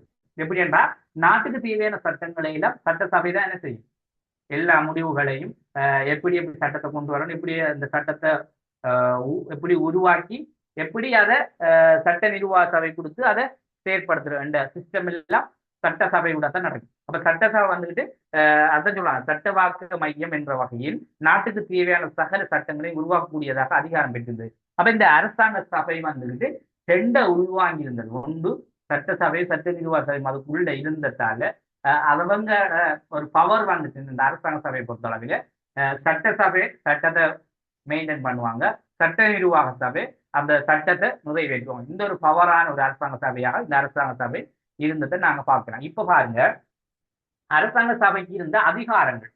சரியா, அடுத்தது பாருங்க அரசாங்க சபையின் அதிகாரங்கள். அப்ப அரசாங்க சபையின் அதிகாரங்கள் சொல்லக்குள்ள இதுல சட்டம் தொடர்பாக 2 அதிகாரங்கள். அப்ப என்ன அதிகாரங்கள் அரசாங்க சபையில் இருந்துச்சு சட்டம் தொடர்பாக சொல்லுமாகும்? இங்க சொல்லப்பட்டு எதையாவது பார்த்து சொல்லுமாகும்? சட்டம் தொடர்பான 2 அதிகாரம் என்ன? சரி, அதை பார்த்து தெரியலதா? சரி, ரைட். சட்டத்தை இயற்றுவது, சட்டத்தை நடைமுறைப்படுது. அப்ப சட்டம் கொண்டு வரப்போனா அந்த சட்டம் தொடர்பாக சட்டத்தை பற்றி நாங்க தெரியணுமாண்டா 2 அதிகாரங்களை வச்சுதான் நாங்க தெரியும். என்ன? ஒன்று சட்டத்தை நாங்க இயற்றணும், அதே போல அதை நடைமுறைப்படுத்தும். அப்ப சட்டத்தை இயற்றுத யாரு? சட்டத்தை இயற்றுத யாரு தெரியாதா? சொல்லுங்களேன். சட்டத்தை இயற்றுறாரு தேசாதிபதி. தேசாதிபதி சொல்லுங்க. சட்டத்தை இயற்றுறாரு பிள்ளைகள். தேசாதிபதி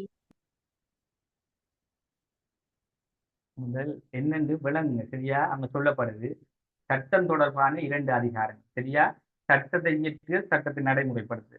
சரியா,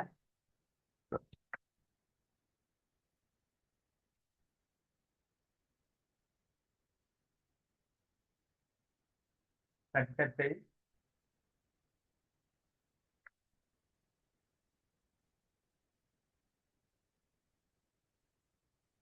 சட்டத்தை நடைமுறைப்படுத்து.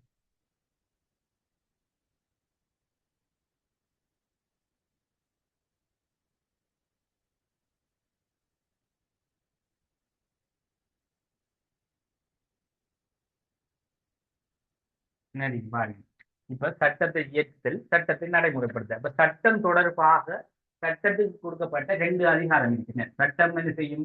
சட்டம் ஒன்றை இயற்றும், ஒன்றை நடைமுறைப்படுத்தும். அப்ப இந்த சட்டத்தை இயற்று யாரு? சட்டசபை. அப்ப சட்டத்தை நடைமுறைப்படுத்துறது யாரு? நிர்வாக சபை. சரியா, அப்ப இதைத்தான் சொல்லப்பட்டது. அது சாதாரணமான விஷயம் தானே, விளங்கினா சரி. அப்ப சட்டசபையோட சட்டம் என்ன செய்யும்? இயற்றப்படும் அல்லது கொண்டு வரப்படும். அதை நடைமுறைப்படுத்துற நிர்வாகிக்கிறது யாருன்னா இந்த நிர்வாக சபை. சரியா, ரைட். அப்ப அதே போல மசோதாக்களை விவாதிக்கும் போது அரசாங்க சபை தேசாதிபதி மற்றும் 3 காரியதர்சிகளின் அனுமதியை பெற வேண்டும். இவர்களை புறக்கணித்து சட்டங்களை இயற்ற முடியாது. அப்ப பாருங்க, எவ்வளவுதான் இவங்க சபாநாயகர்கள் தலைவர்களாக இருந்தாலும் இங்க யாருக்கு அந்த மெஜாரிட்டி பார்லிமெண்ட்ல பிரித்தானியாட முக்கியமான 3 காரியதர்சி என்ன, அதே போல தேசாதிபதி. இந்த 4 தான் இந்த டொனமூர்ல மிக முக்கியமான ஆட்கள். இவங்களை தாண்டி எதுவும் செய்ய இயலாது. 3 காரியதர்சியும் தேசாதிபதி. என்னதான் சபாநாயகர் தலைவராக இருந்தாலும் இவங்கதான் ஃபைனல் முடிவு கொடுப்போம். அப்ப இந்த மறைமுகமான சில விடயங்களை கொண்டுதான் இந்த டொனமூர் உருவாக்கப்பட்டது. அதாலதான் தொடர்ந்தும் இது நீடிக்கிறது. சரியா, அப்ப அதான் சொல்றாங்க, இங்க மசோதாக்களை ஒரு சட்டத்தை கொண்டு வந்தா அதை விவாதிக்கும் போது அரசாங்க சபை தேசாதிபதி மற்றும் 3 காரியதர்சிகள் அனுமதியின்றி பெற வேண்டும், அனுமதியினை பெற வேண்டும் என்றால் அவங்கள்ட்ட முடிவை பெற வேண்டும். அப்ப முடிவை பெற்றதன் பிறகுதான் அதை என்ன செய்யலாம், அதை ஏற்றுக்கொள்ளலாமா இல்லையான்றதை அதுக்கு பிறகு அவங்க விவாதிப்பாங்க, சொல்லுவாங்க. அப்ப இவங்க இந்த 3 காரியதர்சியும், அதாவது சட்ட காரியதர்சி, பிரதம காரியதர்சி, நிதி காரியதர்சி, இவங்களும் இந்த தேசாதிபதி தான் இதுல முக்கியத்துவமானவங்களாக இருக்காங்க. அப்ப இவங்களோட அனுமதி இல்லாம நாங்க எந்த மசோதாக்களையும் கொண்டு போய் பிரயோசனம் இல்லை. அப்ப அவங்க அனுமதி கொடுத்தா மட்டும்தான் அரசாங்க சபையில அதை நிறைவேற்றலாம். அதே போல அடுத்த விஷயத்தையும் பாருங்க. அரசாங்க சபையில் கொண்டு வரப்படும் மசோதாக்களை தேசாதிபதி நிராகரித்து தடுத்து வைத்தல், மீள பரிசோதனைக்காக திருப்பி அனுப்புதல், தாமதமாக சட்டங்களை இயற்றுதல் போன்ற மேலதிகமாக உட்பட அரசாங்க சபை சட்டங்களை இயற்ற வேண்டியுள்ளது. அப்ப பாருங்க, அரசாங்க சபையில கொண்டு வரப்படும் மசோதாக்களை தேசாதிபதி நிராகரிக்கிறது. ஏன் அரசாங்கத்தால கொண்டு வர சட்டத்தை தேசாதிபதி நிராகரிக்கிறா? ஏன்? அவர் தலைவர். இந்த அரசாங்க சபையில சபாநாயகர் தலைமையா வச்சாலும் அவருக்கெல்லாம் பொது ஒட்டுமொத்த தலைவர், நாட்டினுடைய அரசினுடைய தலைவர், அரசாங்கத்தின் தலைவர் சபாநாயகர் தான், அரசினுடைய தலைவர் தேசாதிபதி தானே. அப்ப அந்த அடிப்படையில் அவர் என்ன செய்யறாண்டா, அந்த சட்டத்தை வந்துட்டு இவர் அதை என்னன்னு பார்க்காமையே நிராகரிக்கலாம், அனுமதி கொடுத்துருக்காங்க. அதே போல தடுத்து வைக்கிறது, அதை கொஞ்சம் என்னன்னு பார்ப்போம், பரிசீலனை செய்வோம் என்று தடுத்து வைக்கலாம். அதே போல மீள் பரிசீலனைக்கு திருப்பி அனுப்பலாம், இதை கொஞ்சம் என்னென்று பார்த்து திரும்ப அனுப்புங்கன்னு சொல்லலாம். அதே போல தாமதமாக சட்டங்களை இயற்றுதல் போன்ற மேலாதிக்கத்துக்கு உட்பட்டே அரசாங்க சபை சட்டங்களை இயற்ற வேண்டியுள்ளது. அப்ப இந்த டொனமுறை பொறுத்த அளவில இந்த தேசாதிபதியின் மேலாதிக்கத்துக்கு உட்படுத்திதான் எல்லா சட்டங்களும் என்ன செய்யப்படுது, தாமதமாக நிராகரிக்கப்படுது, மீள்பரிசீலனை செய்யப்படுது. எல்லாமே இவர்கள் ஆதிக்கத்தின் பிரகாரம் தான் செயற்படுத்தப்பட்டது. இந்த டொனமுறையில இருந்து வழங்கிக் கொள்வோம். சரியா? அப்ப ஏனென்றா இது நாங்க பாராளுமன்ற முறைதான் இருந்தாலும் யாருக்கு இது உண்மையாக சாதகமான முறையாக இருந்தீங்கன்னா 100க்கு எங்கட மக்கள் ஒரு 40% தான் இல்ல நிலம் அடைஞ்சிருப்பாங்க. ஆனா 100க்கு 60% பிரித்தானியர்கள் தான் சாதகமா இருந்தது. அப்ப பேருக்கு தான் என்ன, மக்களுக்காக, இலங்கை மக்களுக்கான யாப்பன்னு சொல்லப்படுது.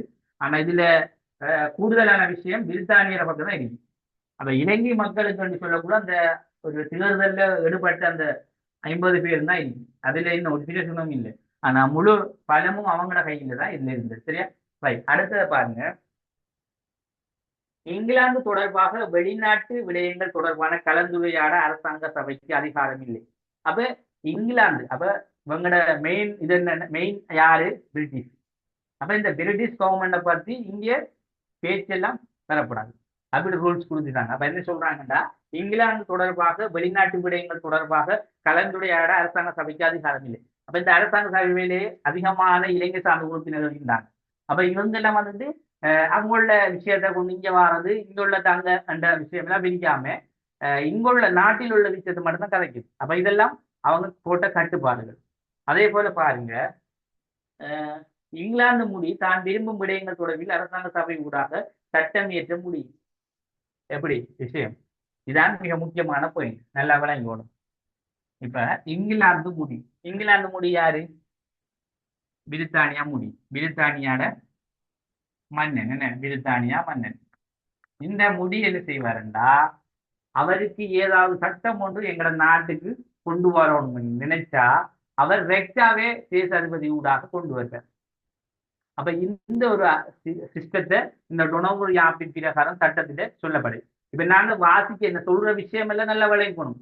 டொனமுறை அந்த அரசாங்க சபையின் அதிகாரம், அதாவது டொனமுறை யாப்பிற்கு தானே, யாப்பன என்ன, சட்டம் என்ன, எழுதப்பட்ட ஒரு அரசியல் அமைப்பு. இந்த சட்டத்தில சொல்லப்பட்ட விஷயத்தை நாங்க பார்க்கணும். அப்ப என்ன இங்க சொல்லப்பட்டிருக்கின்றா, இங்க வந்துட்டு அரசாங்க சபையில அதிகாரங்கள். அப்ப அந்த அரசாங்க சபைக்கு என்னென்ன அதிகாரங்கள் இருந்தது சொல்லப்பட்டது. அப்ப அந்த அதிகாரங்கள் அடிப்படையில தான் என்ன சொல்றாங்க. அப்ப அந்த அரசாங்க சபை வந்துட்டு இங்கிலாந்து தொடர்பான விடயங்கள் இங்க பேசப்படக்கூடாது. இங்கிலாந்தில் இருக்கின்ற முடி விரும்பினா என்ன செய்யலாம், அவர் விரும்புற சட்டத்தை வெக்டா கொண்டு வரலாம். இந்த விஷயம் எல்லாம் அங்கே சொல்லப்பட்டது, யாப்பில சொல்லப்பட. அப்ப முன்கூட்டியே அவங்க எல்லாத்தையும் எழுதிட்டாங்க சட்டத்துல. அந்த சட்டத்தின் பிரகாரம் தான் இங்க அரசாங்க சபையில அதிகாரம் இருக்கணும் என்றதை அவங்களே தீர்மானிச்சுட்டாங்க. அப்ப அந்த அடிப்படையில் தான் இந்த அரசியலமைப்பு தொடர்ந்தும் பேணப்பட்டதாக காணப்படுது. அதே போல அரசாங்க சபை எவ்வாறு செயற்பட வேண்டும் என்பது தொடர்பான நிரந்தர சட்டம் உருவாக்கப்பட்டிருந்தது. இது இங்கிலாந்து மந்திரி சபையில் அடியொட்டியாக காணப்பட்டது. இப்ப பாருங்க, அரசாங்க சபை எவ்வாறு செயற்பட வேண்டும். அப்ப அரசாங்க சபை எந்த அமைப்பில செயற்பட வேண்டும். அப்ப இந்த அரசாங்க சபை செயற்பட வேண்டும் என்றாலும் அதுக்கு ஒரு முடிவு பிரித்தானிய பாராளுமன்றத்திலிருந்து தான் வருது. அப்ப அதான் சொல்றாங்க, அது எப்படி இருக்க வேண்டும் என்றால் தொடர்பான நிரந்தரமான சட்டம் வந்து உருவாக்கப்படணும். அப்ப அவங்க என்ன செஞ்சாங்கன்னா, நிரந்தரமான ஒரு சட்டத்தொண்டை உருவாக்கணும் என்று சில வழிமுறைகளை செஞ்சு இங்கிலாந்து மந்திரி சபையின் அடியொட்டியதாக காணப்பட்டது. அப்ப இங்கிலாந்தில் இருக்க மந்திரி சபை, அதாவது அமைச்சரவை, இப்ப இங்கிலாந்துல எப்படி பாராளுமன்ற முறை, எப்படி அமைச்சரவை, அதே போல சட்டசபை, சட்ட நிர்வாக சபை எப்படி இருக்கோ அதே கேட்டகரியில இங்கேயும் கொண்டு வரணும்ன்றது அவங்களோட நோக்கம். அதே மாதிரி கொண்டு வந்ததும் இல்லாம அவங்க என்ன செய்தாங்கன்னா, இந்த இங்கிலாந்து பாராளுமன்றத்தில் இருக்கின்ற மந்திரி சபை, இந்த மந்திரி சபை ஒட்டியதான செயற்பாடு வந்துட்டு இங்க வந்துட்டு என்ன நடக்குதுண்டா, அரசாங்க சபை எவ்வாறு செயற்பட வேண்டும் என்பது அதுல நிரந்தரமான ஒரு சட்டத்தை கொண்டு வந்தாங்க. அது வந்துட்டு இந்த அரசாங்க சபை, அதாவது இங்க அந்த அரசாங்க சபையில செயற்பாடுகள் ஒன்றுதான் இந்த மந்திரி சபையில செயற்பாடு. இது வந்துட்டு எங்கேண்டா, இங்கிலாந்து பாராளுமன்றத்திலே மந்திரி சபை எப்படி செயற்படுமோ அதே மாதிரியே இங்கேயும் கொண்டு வந்தாங்க அந்த சிஸ்டத்தை. அதே சிஸ்டத்தை கொண்டு வந்தால் இந்த அரசாங்க சபையில உள்ள ஒரு செயற்பாடு வந்துக்கிட்டு இங்கிலாந்து பாராளுமன்றத்தில் இருக்கின்ற மந்திரி சபையில செயற்பாடு மாதிரி இலங்கையில் இந்த டொனமுரி ஆப்பிலையும் இருந்ததாக சொல்லப்படுது. அப்ப இது ஒரு அரசாங்க சபையின் அதிகாரங்கள் உண்டு. அதே போல வருடாந்த வரவு செலவு திட்டம் தொடர்பான கவனிப்பு. இப்ப இந்த வருடம் நாங்க சொன்ன பட்ஜெட் சிஸ்டம், இது வந்துட்டு ஒவ்வொரு வருஷத்துக்கும் என்ன மாதிரி வரவு வந்திருக்கு செலவு வந்திருக்கின்றது அந்த பட்ஜெட் சிஸ்டம். அப்ப அதையும் கூட இந்த அரசாங்க சபையின் அதிகாரத்தில் சொல்லப்பட்டது எவ்வாறு இருக்க வேண்டும் என்றதை கவனிப்பாங்க. அப்ப இது யார் கவனிக்கா, இதுவும் கூட மறைமுகம் பிரித்தானியாவுக்கு தான் போகும். அப்ப அவங்களோட தீர்மானம் இல்லாம இங்க இயங்காது. டொனமுறை அரசியலமைப்பு அரசாங்க சபையும் இயங்காது. அப்ப அவங்க என்ன சொல்றாங்களோ அதுக்கேற்ற மாதிரி தான் இங்க நடக்குது. அப்ப முழுக்க முழுக்க பிரித்தானியோட கவனத்தின் பிரகாரம் தான் இந்த டொனமுறை அரசியலமைப்பு உருவாக்கப்பட்டதை சொல்றாங்க. அதே போல இப்ப ஏன் நான் இதை சொல்றேன்னுடா, முழுக்க முழுக்க அவங்களோட கவனம் வேண்டாம். இப்ப சோல்பெரி அரசியலமைப்பு வருது. இப்ப இது வந்த உடனே இப்ப நான் உங்கள்கிட்ட கேட்பேன், ஏன் இந்த சோல்பெரி அரசியலமைப்பு கொண்டு வந்தாங்க, டொனமுறை தொடர்ந்து பயணிக்கிறாங்க, இந்த குறைபாடு. அந்த குறைபாடு என்று சொல்ற விஷயத்துல இந்த பிரித்தானியோட ஆதிக்கம் இதுல அதிகமாக இருந்ததை நாங்க சொல்கிறோம். சரியா? அப்ப அதுக்காக தான் கேள்வி. சரியா? அடுத்த விஷயத்தை பாருங்க பிள்ளைகள், அரசாங்கத்தின் சட்டமூலம் தொடர்பான கலந்துரையாடல்களை நடாத்துதல். அப்ப அரசாங்கத்திட சட்ட மூலம், அப்ப அரசாங்கத்துக்கு இந்த டொனமுறை அரசியல் யாப்பில் உள்ள சட்டத்தை என்ன மாதிரி செயற்படுத்துறது இந்த அரசாங்கத்தினூடாக அரசாங்க சபையின் அதிகாரத்துல பார்க்கப்படும். அப்ப அதை எப்படி நாங்க ஒவ்வொரு வருஷத்துக்குரிய சட்டத்தை கொண்டு போற, மக்கள் மத்தியில ஏற்றுக்கொள்ளக்கூடிய மாதிரி செயற்படுத்துறதா என்று அந்த அவங்களுக்கு ஒரு ஒரு பாராளுமன்றம் வந்து அரசாங்க சபை கூடக்குள்ள இந்த அரசாங்கத்தின் சட்ட மூலம் தொடர்பான கலந்துரையாடல்களை பேணுவாங்க. இப்பவும் கூட நீங்க பார்க்கலாம் பிள்ளைகள், இந்த பாராளுமன்றம் கூடுதல் கலைகிற நேரங்களை பாருங்க நீங்க. அண்மை காலமாக எங்க நாட்டிலே பாராளுமன்றம் கூடுதல் கலைகிற ஒரே பிரச்சனைப்படுவாங்க. சும்மா அந்த இதுகளில் நீங்க பேஸ்புக் அதுகளில் மீடியாக்களை சேனல்களை பார்த்தவங்களுக்கு விளங்கும். அந்த இல்லாட்டி சும்மா யூடியூப்ல போய் பார்லிமெண்ட் கூடுக ஒரு அடிச்சு பாருங்க, எப்படி கூடு என்னென்ன கதைக்காங்கன்னு சும்மா பாருங்க.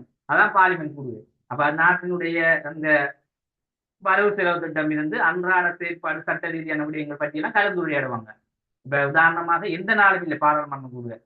இப்ப உதாரணமா இப்ப இருக்க அரசு அமைப்பில வந்துக்கிட்டு தேவைக்கு ஏற்ப கூடலாம்.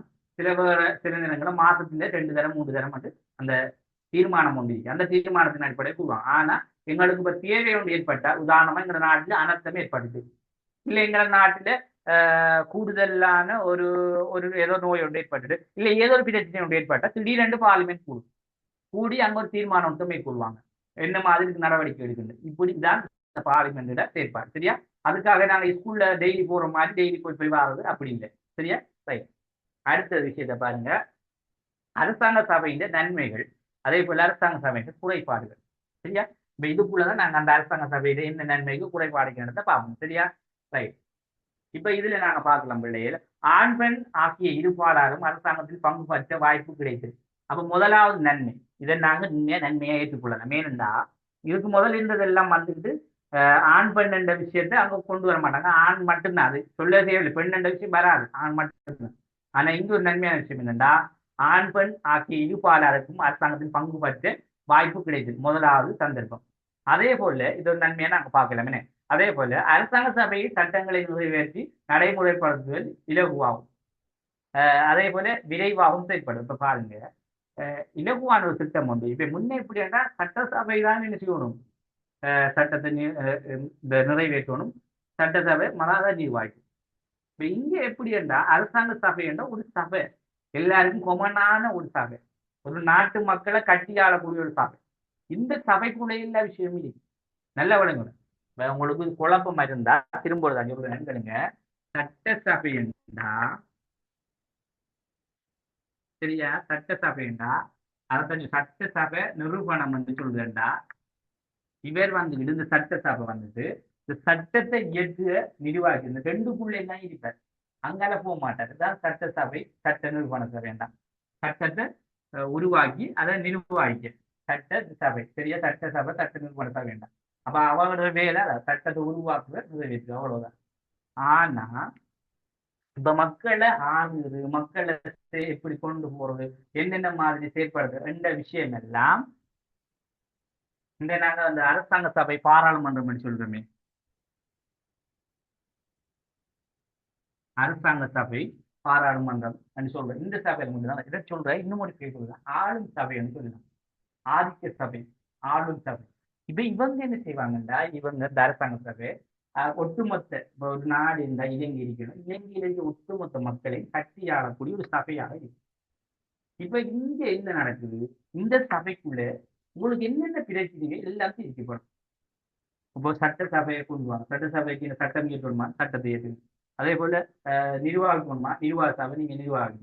நிதி சம்பந்தமா, அந்த நீதி சம்பந்தமா பார்க்கணுமா, நீதி சபை நீங்க பாருங்க. அப்ப இதுல நீதி சபை வரல, அதுக்கு வேறையா இருந்துச்சு. ஆனா பிறகு வந்த இதுக்கு புறவு வாக்குகள் எல்லாம் இதுவும் உள்வாங்கப்படுது, நீதி சபையும் உள்வாங்கப்படுது. சரியா? அப்ப இதுல முதல் முக்கியம் இந்த இதுல உள்ளது வந்துட்டு இந்த சட்டசபையும் நிர்வாக சபை. அப்ப இதையும் என்ன செஞ்சீங்கன்னா இந்த அரசாங்க சபையிலாக இரண்டு விஷயத்தையும் பார்க்கப்பட்டது. சரியா? இது ஒரு நன்மை இருந்தது. அதே போல மக்களுடைய பிரச்சனைகள், தேவைகள் எல்லாம் இந்த அரசாங்க சபை தான் என்ன செய்யும், நிறைவேற்றக்கூடியதாக இருக்கு. அதே போல என்ன சொல்ற, வரவு செலவு திட்டம் மசோதாக்களை கொண்டு வர தீர்மானத்தில். அப்ப இதெல்லாம் வந்துட்டு இந்த ஆலோசனைகள் எடுக்குது, கலந்துரையாடுது, இதுக்கு தீர்மானம் எடுக்கலாம் இந்த அரசாங்க சபை இருந்தால் மட்டும்தான் செய்யலாம். ஆனா சட்டசபையில செய்யலாமா? இல்லை. சட்டசபை என்பது ஒரு அதை எப்படி வேண்டா நாங்க ஒரு ஆபீஸ்ல வந்துக்கிட்டு இப்ப பொதுவா சொல்லலாம். சட்டசபை என்றால் அதுக்கு உதாரணமா நாங்க சொல்லலாம். எங்கட உதாரணமாக மாநகர சபை இருக்காங்க, சின்ன ஆபீஸ், அது மாதிரி தான் சொல்லலாம். ஒரு சின்ன ஒரு ஆபீஸ்ல வந்துட்டு அவர் தலைவர் இருப்பார், அதுக்கு கீழே கொஞ்சம் சின்ன சின்ன வேலை அந்த மாதிரி செயற்பாடமா தான் இருந்தது. எல்லா விஷயத்தையும் அதுல பார்க்கலாது. அப்ப இங்க இது வந்துட்டு ஒரு பெரிய அளவில செயற்படக்கூடிய தொழிற்படக்கூடிய ஒரு சபை தான் இந்த அரசாங்க சபை. சரியா? அதாலதான் இந்த அரசாங்க சபை பற்றி நிறைய விஷயங்கள் நாங்க பார்க்கணும். சரியா? அடுத்து பாருங்க, ஏன் சொல்றாங்கடா இதுல சட்டங்களை நிறைவேற்றி நடைமுறைப்படுத்துவது இலகுவாகவும் அதே போல விரைவாகவும் செயல்படுத்த முடியும். அப்ப வேலை குறிக்க முடியும். என்ன, ஒரு இடத்துல இருந்து எல்லா காரியங்களையும் நாங்க செய்யலாம். இது சட்டசபை அங்கேயும் போகணும், இங்கேயும் ஓடணும், எல்லாத்தையுமா இங்க அப்படி இல்லை. ஒரு இடத்துக்குள்ளே எல்லாமே உள்வாங்கப்படும். அப்படி ஒரு சபை தான் இது. அடுத்து பாருங்க, முன்னியதை விட ஓரளவு விரைவி பொருந்தியதாக காணப்படும். அப்ப இந்த அரசாங்க சபை பொறுத்தளவிட விரைவி அதிகாரத்தை கொண்டது. ஏன் சொல்றாங்கன்னா, நாங்க ஏற்கனவே பார்த்த சட்டசபையை விட அரசாங்க சபை வந்துட்டு கொஞ்சம் கைப்பவர். இவங்க எல்லாத்தையும் அதுல உள்வாங்குற ஒரு ஆதிக்கம் கொண்ட ஒரு சபையாக இருக்கத்தால அவருக்கு விரைமை உயர் அதிகாரம் கொடுக்கப்பட்டது. அப்ப இந்த சபை தான் வந்துட்டு உயர்ந்த தன்மையை கொண்டு எல்லாத்தையும் என்ன கட்டியாளக்கூடிய ஒரு இதாக அதிகாரத்தை விரைமை கொண்டதாக இருக்கு. அதே போல பெரும்பான்மையினரையும் அரசாங்க சபையில் இணைத்துக் கொண்டதனால் அவர்களுக்கு எதிரான சட்டங்களை தடுக்க முடியும். அப்ப பாருங்க, இதுல சொல்ற விஷயம், சிறுபான்மையினரையும் அரசாங்க சபையில இணைத்துக் கொண்டதால், அப்ப சிறுபான்மையில இருக்கிறாங்க அரசாங்க சபையில இணைத்துக் கொண்டதால அவர்களுக்கும் எதிரான சட்டங்களை தடுக்க முடிகின்றது. அப்ப இங்க வார சிறுபான்மை மக்களும் என்ன செய்யறாங்க, எலெக்ஷன்ல தேர்தல் மூலமா தெரிவு செய்யப்பட்டு வந்தா அங்க கொண்டு வர சட்டங்கள் இருக்கிறேன். என்ன கொண்டு வர மசோதாக்கள், சட்டங்கள், சட்டங்கள், தீர்மானங்கள், ஒரு முடிவு ஒன்று சம்பந்தமான ஒரு மசோதா கொண்டு வரோம், இல்ல ஒரு தீர்மானம் சம்பந்தமா ஒரு மசோதா கொண்டு. அப்ப இவ்வாறு சில விடயங்களை இது பிள்ளை இது ஏற்றுக்கொள்ளலண்டா சிறுபான்மை மக்கள் ஆரம்பத்தில எந்தவித இதுவும் இல்லாம இருந்தாங்க. என்ன, சட்டசபையில வாய்ப்பே இல்லாம இருந்தாங்க. அப்ப அதாவது இங்கே சிறுபான்மை மக்களுக்கு ஆதரவு கொடுத்ததுல அவங்களோட அபிலாஷைகளை, அவங்களோட மக்கள் சார்பான பிரச்சனைகளை இங்கே பேசக்கூடிய மாதிரி, அது தொடர்பாக அங்க வருகின்ற பிரச்சனைகளை எதிர்த்து பேசக்கூடிய மாதிரி ஒரு செயற்பாடு இங்க இருந்துச்சு. அப்ப அதையும் நாங்க இதுல பார்க்கிறோம். அதே போல அடுத்த விஷயம் பாருங்க, தனிப்பட்ட அங்கத்தவரின் யோசனை ஏற்றுக்கொள்ளப்பட்டது. அப்ப இதுல வந்துக்கிட்டு இந்த 61 பேர்ல இந்த 50 பேர் தேர்தல் மூலம் தெரிவு செய்யப்பட்டவங்க. இந்த தேர்தலில் தெரிவு செய்யப்பட்ட அந்த 50 பேரும் மக்கள் ரீதியாக வந்தவங்க. என்ன, அப்ப அதிலே ஒரு தனிப்பட்டவர்கள கோரிக்கைகள், கருத்துக்களும் இங்க என்ன செய்யுது, ஏற்றுக்கொள்ளப்படுது. இப்படி ஏண்டா இவங்க வந்துட்டு தந்த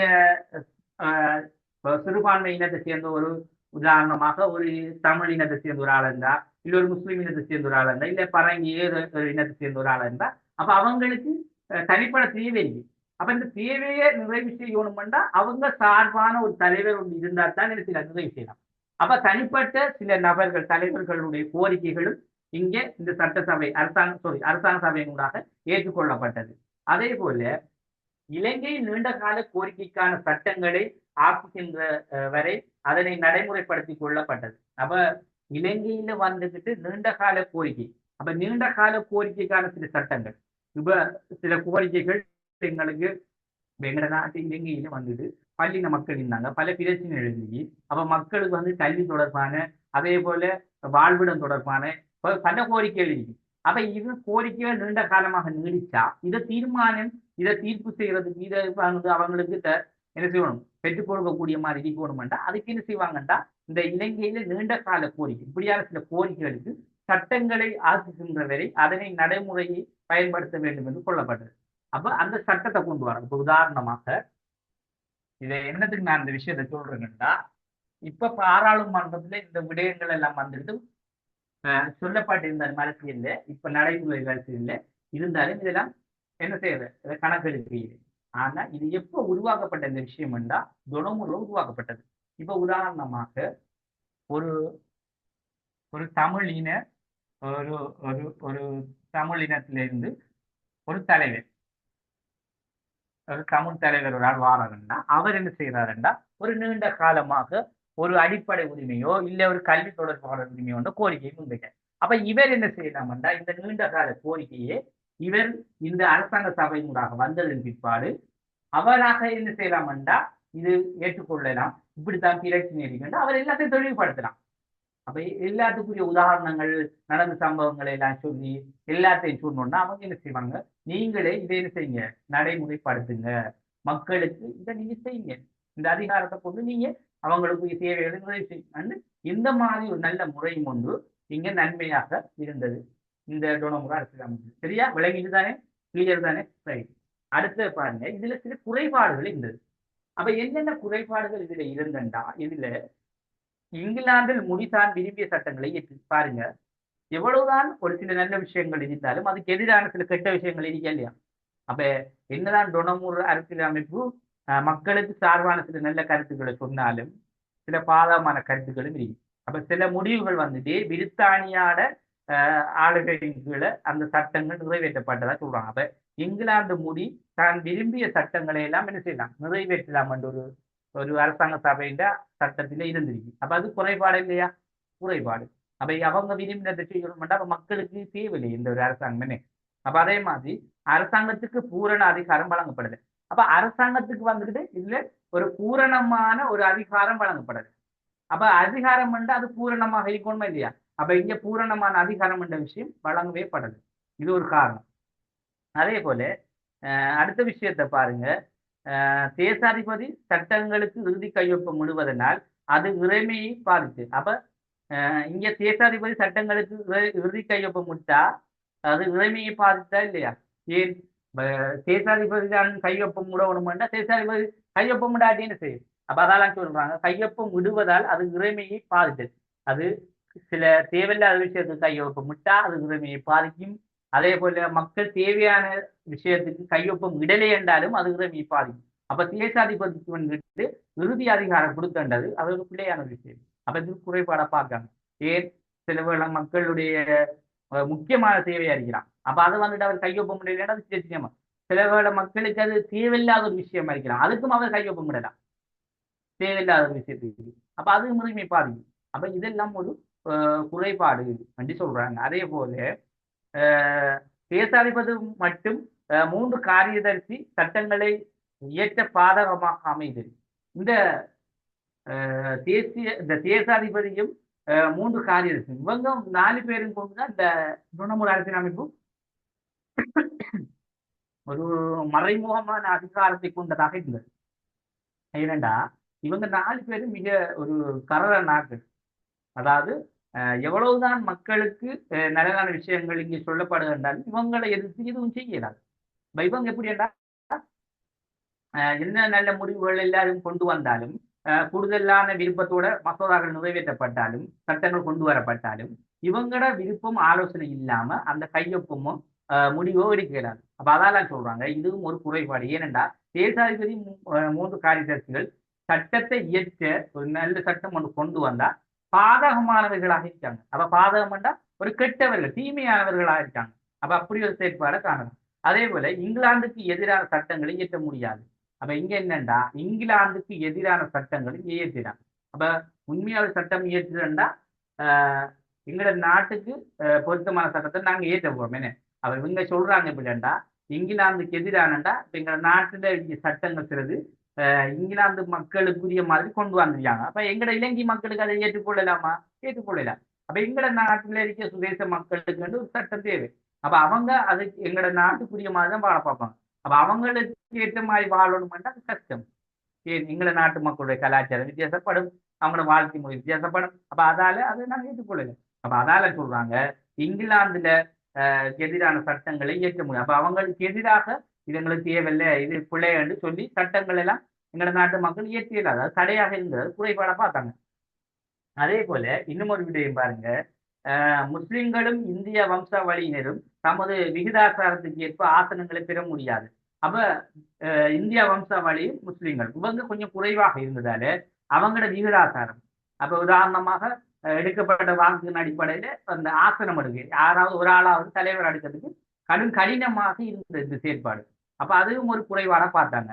அதே போல அவசர கால நிலையில் தேசாதிபதி சட்டங்களை அதிகாரத்தை பொறுத்து. அப்ப அவசர கால நிலை, இப்ப அவசர கால நிலையாண்டா நாங்க இப்பவும் கூட எங்களோட நாட்டில அவசர கால சட்டம் கொண்டது இருக்கு. இப்ப உதாரணமாக ஒரு அனர்த்தம் ஒன்று ஏற்பட்டுட்டா இல்லாட்டி ஒரு தீவிரமான ஒரு கொரோனா போன்ற நோய்கள் ஏற்பட்டா என்ன செய்வாங்க, ஒரு திடீரென்று அவசர கால சட்டம், அதாவது சொல்ல ஊரடங்கு சட்டம், அதை கொண்டு வந்து மக்களை கொஞ்சம் அடக்கி தற்காலிகமா என்ன செய்வாங்க, ஒரு இடத்துல இடிங்க கொண்டு வர சட்டம், அதாவது திடீரென்று கொண்டு வர சட்டம். அப்ப இந்த சட்டம் எல்லாம் வந்துட்டு அந்த நேரங்களை டொனமுறையே அவசர கால நிலையில் தேசாதிபதி சட்டங்களை அதிகாரத்தை பொறுத்து. அப்ப அந்த அவசர கால நிலையின் போது தேசாதி அவர் நினைச்ச மாதிரி என்ன செய்யலாமண்டா தந்த சட்டங்கள் அதிகாரத்தை பெறுவார்.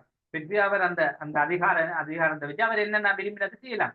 அப்ப இது எப்பண்டா அந்த அந்த அவசர காலம் இல்லையாண்டா நாட்டிலே அசாதாரண ஏதாவது பிரச்சனை நடக்கின்ற போது அவர் விரும்பின மாதிரி சட்டத்தை கையில் எடுக்கக்கூடிய ஒரு நிலை வந்து இருந்தார். அப்ப இது ஒரு குறைபாட சொல்றாங்க. அதே போல அரசாங்க சபையில் தேசாதிபதி தன்னிச்சையான அதிகாரம். அப்ப அரசாங்க சபையிலே தேசாதிபதியில தன்னிச்சையான அதிகாரம். இங்க என்ன பிரச்சனைடா அரசாங்க சபையை பொறுத்தளவில் தேசாதிபதி வந்துகிட்டு தன்னிச்சையான அவர் சுயமான அதிகாரங்களை கொண்டவராக காணப்பட்டார். அப்ப அரசாங்க சபையில அவர் சுதந்திரமான சுயாதீனமான ஒரு செயற்பாடோட இருக்கணும்டா அவர் விரும்பின மாதிரி அதிகாரங்கள் கொண்டு வரணும்டா அப்ப அந்த அரசாங்க சபை தேவையா? தேவை. அப்ப இது ஒரு குறைபாடாகவே இருந்தது. அப்ப இதான் சொல்றாங்க அரசாங்க சபை வந்துகிட்டு மக்களுக்காக இலங்கை மக்களுக்கான ஒரு யாப்பாக டொனமுறு யாப்பு கொண்டு வரப்பட்டாலும் அரசாங்க சபை கொண்டு வரப்பட்டாலும் அதிகமான ஒரு குறைபாட்டை கொண்டதாக தான் இருந்தது. அப்ப தொடர்ந்தும் இது நீடிக்கப்படலை. அப்ப இது என்ன நடந்துச்சுட்டா 1931 எலெக்ஷன் பிறகு 1936 ஒரு எலெக்ஷன் நடந்துச்சு.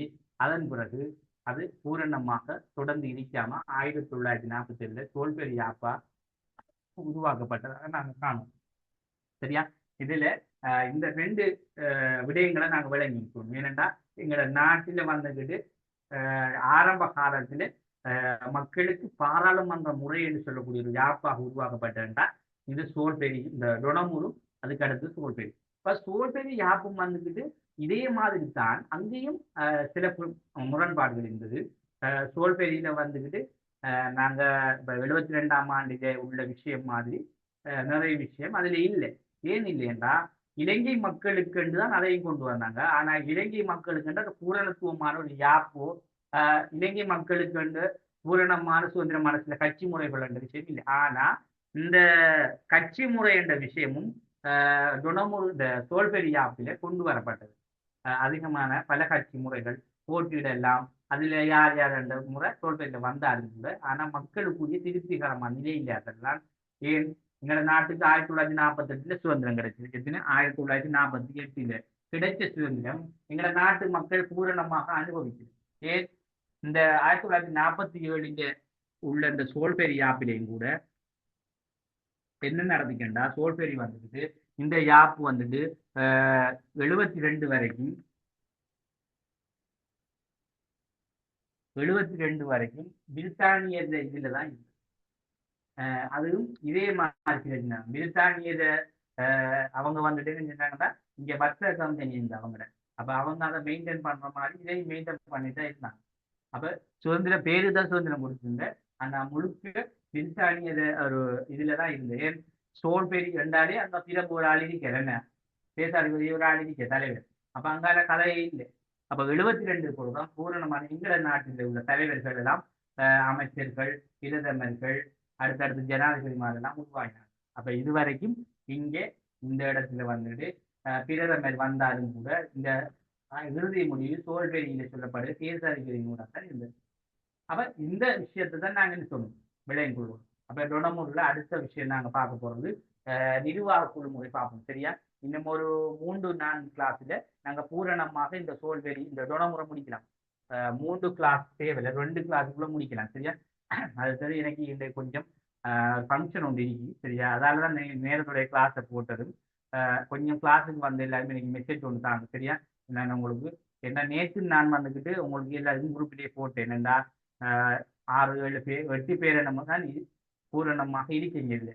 அப்ப நேற்று ஒரு ஸ்டூடெண்ட்ஸ் வந்துக்கிட்டு அவ வந்துட்டு பேமெண்ட் போன மாசம் கட்டினவ அவ கிளாஸுக்கு வாரதே இல்லை. அப்ப இந்த மாசம் என்ன செய்யப்படுறது கட்டப்படுறேன்னு கேட்டா இந்த சொன்ன வரலை அப்படின்னு சொல்லிட்டா. ஏன்னா அவ வந்துட்டு அப்ப இருந்து கிட்டத்தட்ட 2 மாசம் சும்மா தான் குரூப்பில் இருக்கா. அப்ப நானும் அதை கணக்கெடுக்காம விட்டுட்டேன். கிளாஸுக்கு வாரதில்லை பேமெண்ட் கடை என்ன விளக்கம் கிடது. சரி சார் நான் அப்ப வரலை என்று சொல்லினேன். அப்ப சிஸ்காண்டு ஒரு பேர் ஒன்று இருந்தது. அப்ப எங்களுக்கு பூரணமாக கிளாஸுக்கு 2 பேர் தான் இருக்கீங்க. என்ன பிரச்சனைன்னா அந்த செக்ரட்டரி எழுதுற பாட்டி கொஞ்சம் மெரிக்கு. சரியா? அவங்க இப்ப வந்துக்கிட்டு இந்த வார இந்த எக்ஸாம்ல கொஞ்சம் பகுதிக்கு ஒரு சிலருக்கு முடிஞ்சு இந்த வார மாசத்துக்குள்ள இப்படியும் கொஞ்சம் பேர் வருவாங்க. இப்ப 2 பேர் மெசேஜ் போட்டிருக்காங்க கிளாஸுக்கு வாரத்துக்கு எனக்கு. சரியா? இன்னும் 2-3 பேர் கொஞ்சம் அந்த மழை இதால கொஞ்சம் பாதிக்கப்பட்ட இதுகள்ல தண்ணி அப்படி வேண்டிய அங்க பருவம் பண்ண மாதிரிக்காங்க. நமக்கு பிரச்சனை இல்லை. யாரு வந்தாலும் அவங்களுக்கு இந்தந்த டைம்ல வந்ததான் பிரயோசனம். என்ன இதுக்கு பிறகு வந்து யாப்புகள முக்கியமான விஷயங்கள் படிக்காம போற டைம்ல வந்து ஒன்றும் இல்லை. இப்ப நான் நாளைக்கு இப்ப எனக்கிட்ட வார பிள்ளைகள் புரிய மாதிரி தான் நான் கேள்வி எடுக்க போறேன். அதே மாதிரி தான் ரிவிஷனும் பேப்பர் கிளாஸ் நடத்த போறேன். பேப்பர் கிளாஸ் ரிவிஷன் இல்லை நான் நோட்ஸ்ல எப்படி கொடுத்துக்கணும் அதே மாதிரி தான் கேள்வி கொடுப்பேன். ஹாஃப் பேப்பர்ல உள்ள மாதிரி விஷயத்துக்கு கொண்டுதான் நான் கேள்விகளை நான் எடுப்பேன். அப்ப எனக்கிட்ட பூரணமா வார நோட்ஸ் அதான் உங்களுக்கு கிடைக்க போறது. இப்ப கொஞ்சம் பேர் என்ன செய்வாங்கன்னா அங்கே இங்கே கிளாஸுக்கு போய் பேப்பர் கிளாஸுக்கு வார ஏன்னா இந்த முறையும் பேப்பர் கிளாஸுக்கு ஒரு 15-20 பேருக்கு மேல வந்தாங்க எங்கள்கிட்ட படிச்சாங்கள தள்ளி. சரியா? புற கடைசி டைமில கூட ரிவிஷனுக்கு வரல. பேப்பர் கிளாஸ்ல ஒரு 15 பேருக்கு மேல இருந்தாங்க பேப்பர் கிளாஸுக்கு மட்டும். ஆனா என்ன பிரச்சனைன்னா கேள்வி கேட்டா இப்ப நாங்க பாஸ்ட் பேப்பரை தானே மெயின் பண்ணி செய்யற பேப்பர் கிளாஸ்ல அதோட எங்களோட பழமையான அளவு பேப்பர்களும் மெயின் பண்ணுவோம் தவண பேப்பர்களையும் மெயின் பண்ணுவோம். அப்ப எல்லா பேப்பரையும் செஞ்சுட்டு போகல கேள்வி கேட்டுக்கு போகல. கேள்வி செல்வம் விடை செல்வாங்க. நாங்க விடை இருக்கிற நாட்கள்கிட்ட விடையைக்கும் சும்மா பார்த்துட்டு விட நாம ஒரு அந்த தெரியாத கேள்விகள் ஒன்று எடுக்கிறவங்களும் தெரியாது. அப்ப பாடத்துக்கு வரக்குள்ளே எங்களுக்கு நோட்ஸ் தெரியக்குள்ளே தெரியும் அதிகமான டவுட் தங்கப்பாங்க. என்ன பிரச்சனைனா பாடத்துக்கு எல்லாம் போற அது பூரணமான ஒரு சில சமயம் பூரணமா படிச்சு கொடுக்கல. அந்த நோட்ஸ் பூரணப்படுத்தப்பட்டதான் பிள்ளைகளுக்கு இல்லாம. இப்ப நான் சொல்ற விஷயம் எல்லாம் உங்களுக்கு பூரணமான விஷயம். இப்ப நீங்க ஒரு உதாரணத்துக்கு டொனமு கேள்வி ஒன்று கிளாஸ் பேப்பர் எடுத்து சரியா உங்களுக்கு ஒரு பயிற்சி மாதிரி எடுத்து நீங்க நான் சொல்ற வேண்ட பாருங்க. டொனமுள்ள உள்ள கேள்வி ஒன்று செலக்ட் பண்ணுங்க. இது வரைக்கும் அந்த நினைக்க 2-3 கேள்விக்குள்ள ஆயிடுச்சு. அந்த கேள்வி ஒன்று எடுத்து எங்களோட கேள்விக்கும் எங்களோட விடையில நோட்ஸையும் பாருங்க. அச்சல் அதே மாதிரியே விட இங்க இருக்கு. எந்த வித மாற்றமும் இல்லை. எல்லாம் நான் செக் பண்ணி போட்டு அந்த நோட்ஸ் உங்களுக்கு தான் அதே மாதிரியே விட அதுதான் நீங்க எடுத்து பாருங்க. சரியா? பாருங்க. அதுக்கு தானே என்னன்னா உங்களுக்கு இந்த இது முடிஞ்ச உடனே நான் சொன்னேன் 200 ரூபாய் பேமெண்ட் வந்து சேர்த்து போடுங்க. உங்களுக்கு அந்த பிடிஎஃப் ஆகுது. அதுல வந்துட்டு அந்த கட்டமைப்போட சேர்த்து கொஞ்சம் வினாக்கள் தருது. அது வந்துட்டு எம்சிக்யூ கவர் பண்ண வினாக்கள். அப்ப அந்த வினாக்களும் கூட நான் தார வினாக்கள் சிலது இந்த இதுக்குள்ள தொகுத்து எடுத்த வினா மற்றது உங்களோட பாஸ் பேப்பர்ல இருக்க வினா கிட்டத்தட்ட ஒரு 100க்கு ஒரு 60% 60-70% பாஸ் பேப்பர்ல இருக்கு. மிச்சம் ஆவலும் நான் எடுத்த வினாவை என்னத்துக்குண்டா உங்களுக்கு அந்த அரைவு பேப்பர்கள் நான் தரக்குள்ள தவணை பேப்பர் தரக்குள்ள அந்த வினாக்களை கொஞ்சம் படிச்சாலே போதும். அதே மாதிரி கேள்விகள்லாம் போடுவோம். சரியா? அப்ப உங்களுக்கு எக்ஸாம் பேப்பர்ல இப்போ உதாரணமா பொது பரீட்சை நடக்கக்கூட அந்த பேப்பர் எம்சிக்கு வந்தா இதுல உங்களுக்கு ஈஸியாக செய்யலாம். அப்போ ஒவ்வொரு பகுதியிலேயும் உள்ள அந்த யாப்புகள் உள்ள எம்சிக்கு சின்ன சின்ன பகுதி கேள்விகளை நாங்கள் பார்த்துட்டு மட்டும் லேசாக இருக்கும் உங்களுக்கு. அப்போ நீங்க கஷ்டப்பட தேவை. யாப்புல எம்சிக்கு கேள்வி அந்த எப்படி செய்யறதுலாம் யோசிக்க தேவை. இதை நீங்க படிச்சாலே போதும். சரியா? அதை நீங்க மெயின் பண்ணுங்க. சரியானே? அடுத்தது கொஞ்சம் அந்த இன்றையோட கிளாஸ் முடியுது. ஏன்னா உங்களோட எக்ஸ்ட்ரா கிளாஸுகள் அந்த நேரத்தில் வந்தார்கள் எழுதி அதோட கொஞ்சம் நாளை இடத்துல கொஞ்சம் பேமெண்ட் அடுத்த கிளாஸுக்குள்ள போடுங்க. சரியா? கொஞ்சம் போட்டுட்டு ஜாயின் பண்ணுங்க. நான் அந்த உங்களுக்கு இந்த டொனமுர் முடிச்சோன்னு தாரன்னு சொல்லியிருக்கேன். அடுத்தது இந்த கொடுத்த இது வந்துட்டு உங்களோட செய்ய கொடுத்த பிடிஎஃப் செய்ய கொடுத்த விஷயங்கள் இந்த முடிஞ்சாலும் நான் நேரத்தோடு தருவேன். சரி, எல்லாருக்கும் தருவேன். நீங்க பேமெண்ட் மாதிரி சேர்த்து போடுங்க, பிரச்சனை இல்லை. அப்படி முடியலைன்னா உங்களுக்கு இந்த டொனமுறை முடிஞ்சதுக்கு போது நான் தருவேன். சரியா? டொனமுர் முடிய தோல்பெரியில அதே போல 72 அதுலேயும் உங்களுக்கு கிடைக்கும். அப்ப அதுக்கு நீங்க பேமெண்ட் பண்ணது அதுக்கெல்லாம் சேர்த்து தான் நாங்கள் போட சொல்லியிருக்கேன். சரியா? அதே போல 78க்குரியது கிடைக்கும். இந்த 3 ஆப்புக்குரிய முழு ஆப்புக்குரிய நோட்ஸும் உங்களுக்கு சேர்த்து தான் இந்த 200 ரூபா கேட்டு. சரியா? Right, okay. அனைவருக்கும் நன்றி. ஜிசாக்கு தேங்க்யூ. வந்தாலும் கொஞ்சம் மெசேஜ் வந்து போடுங்க. சரியா?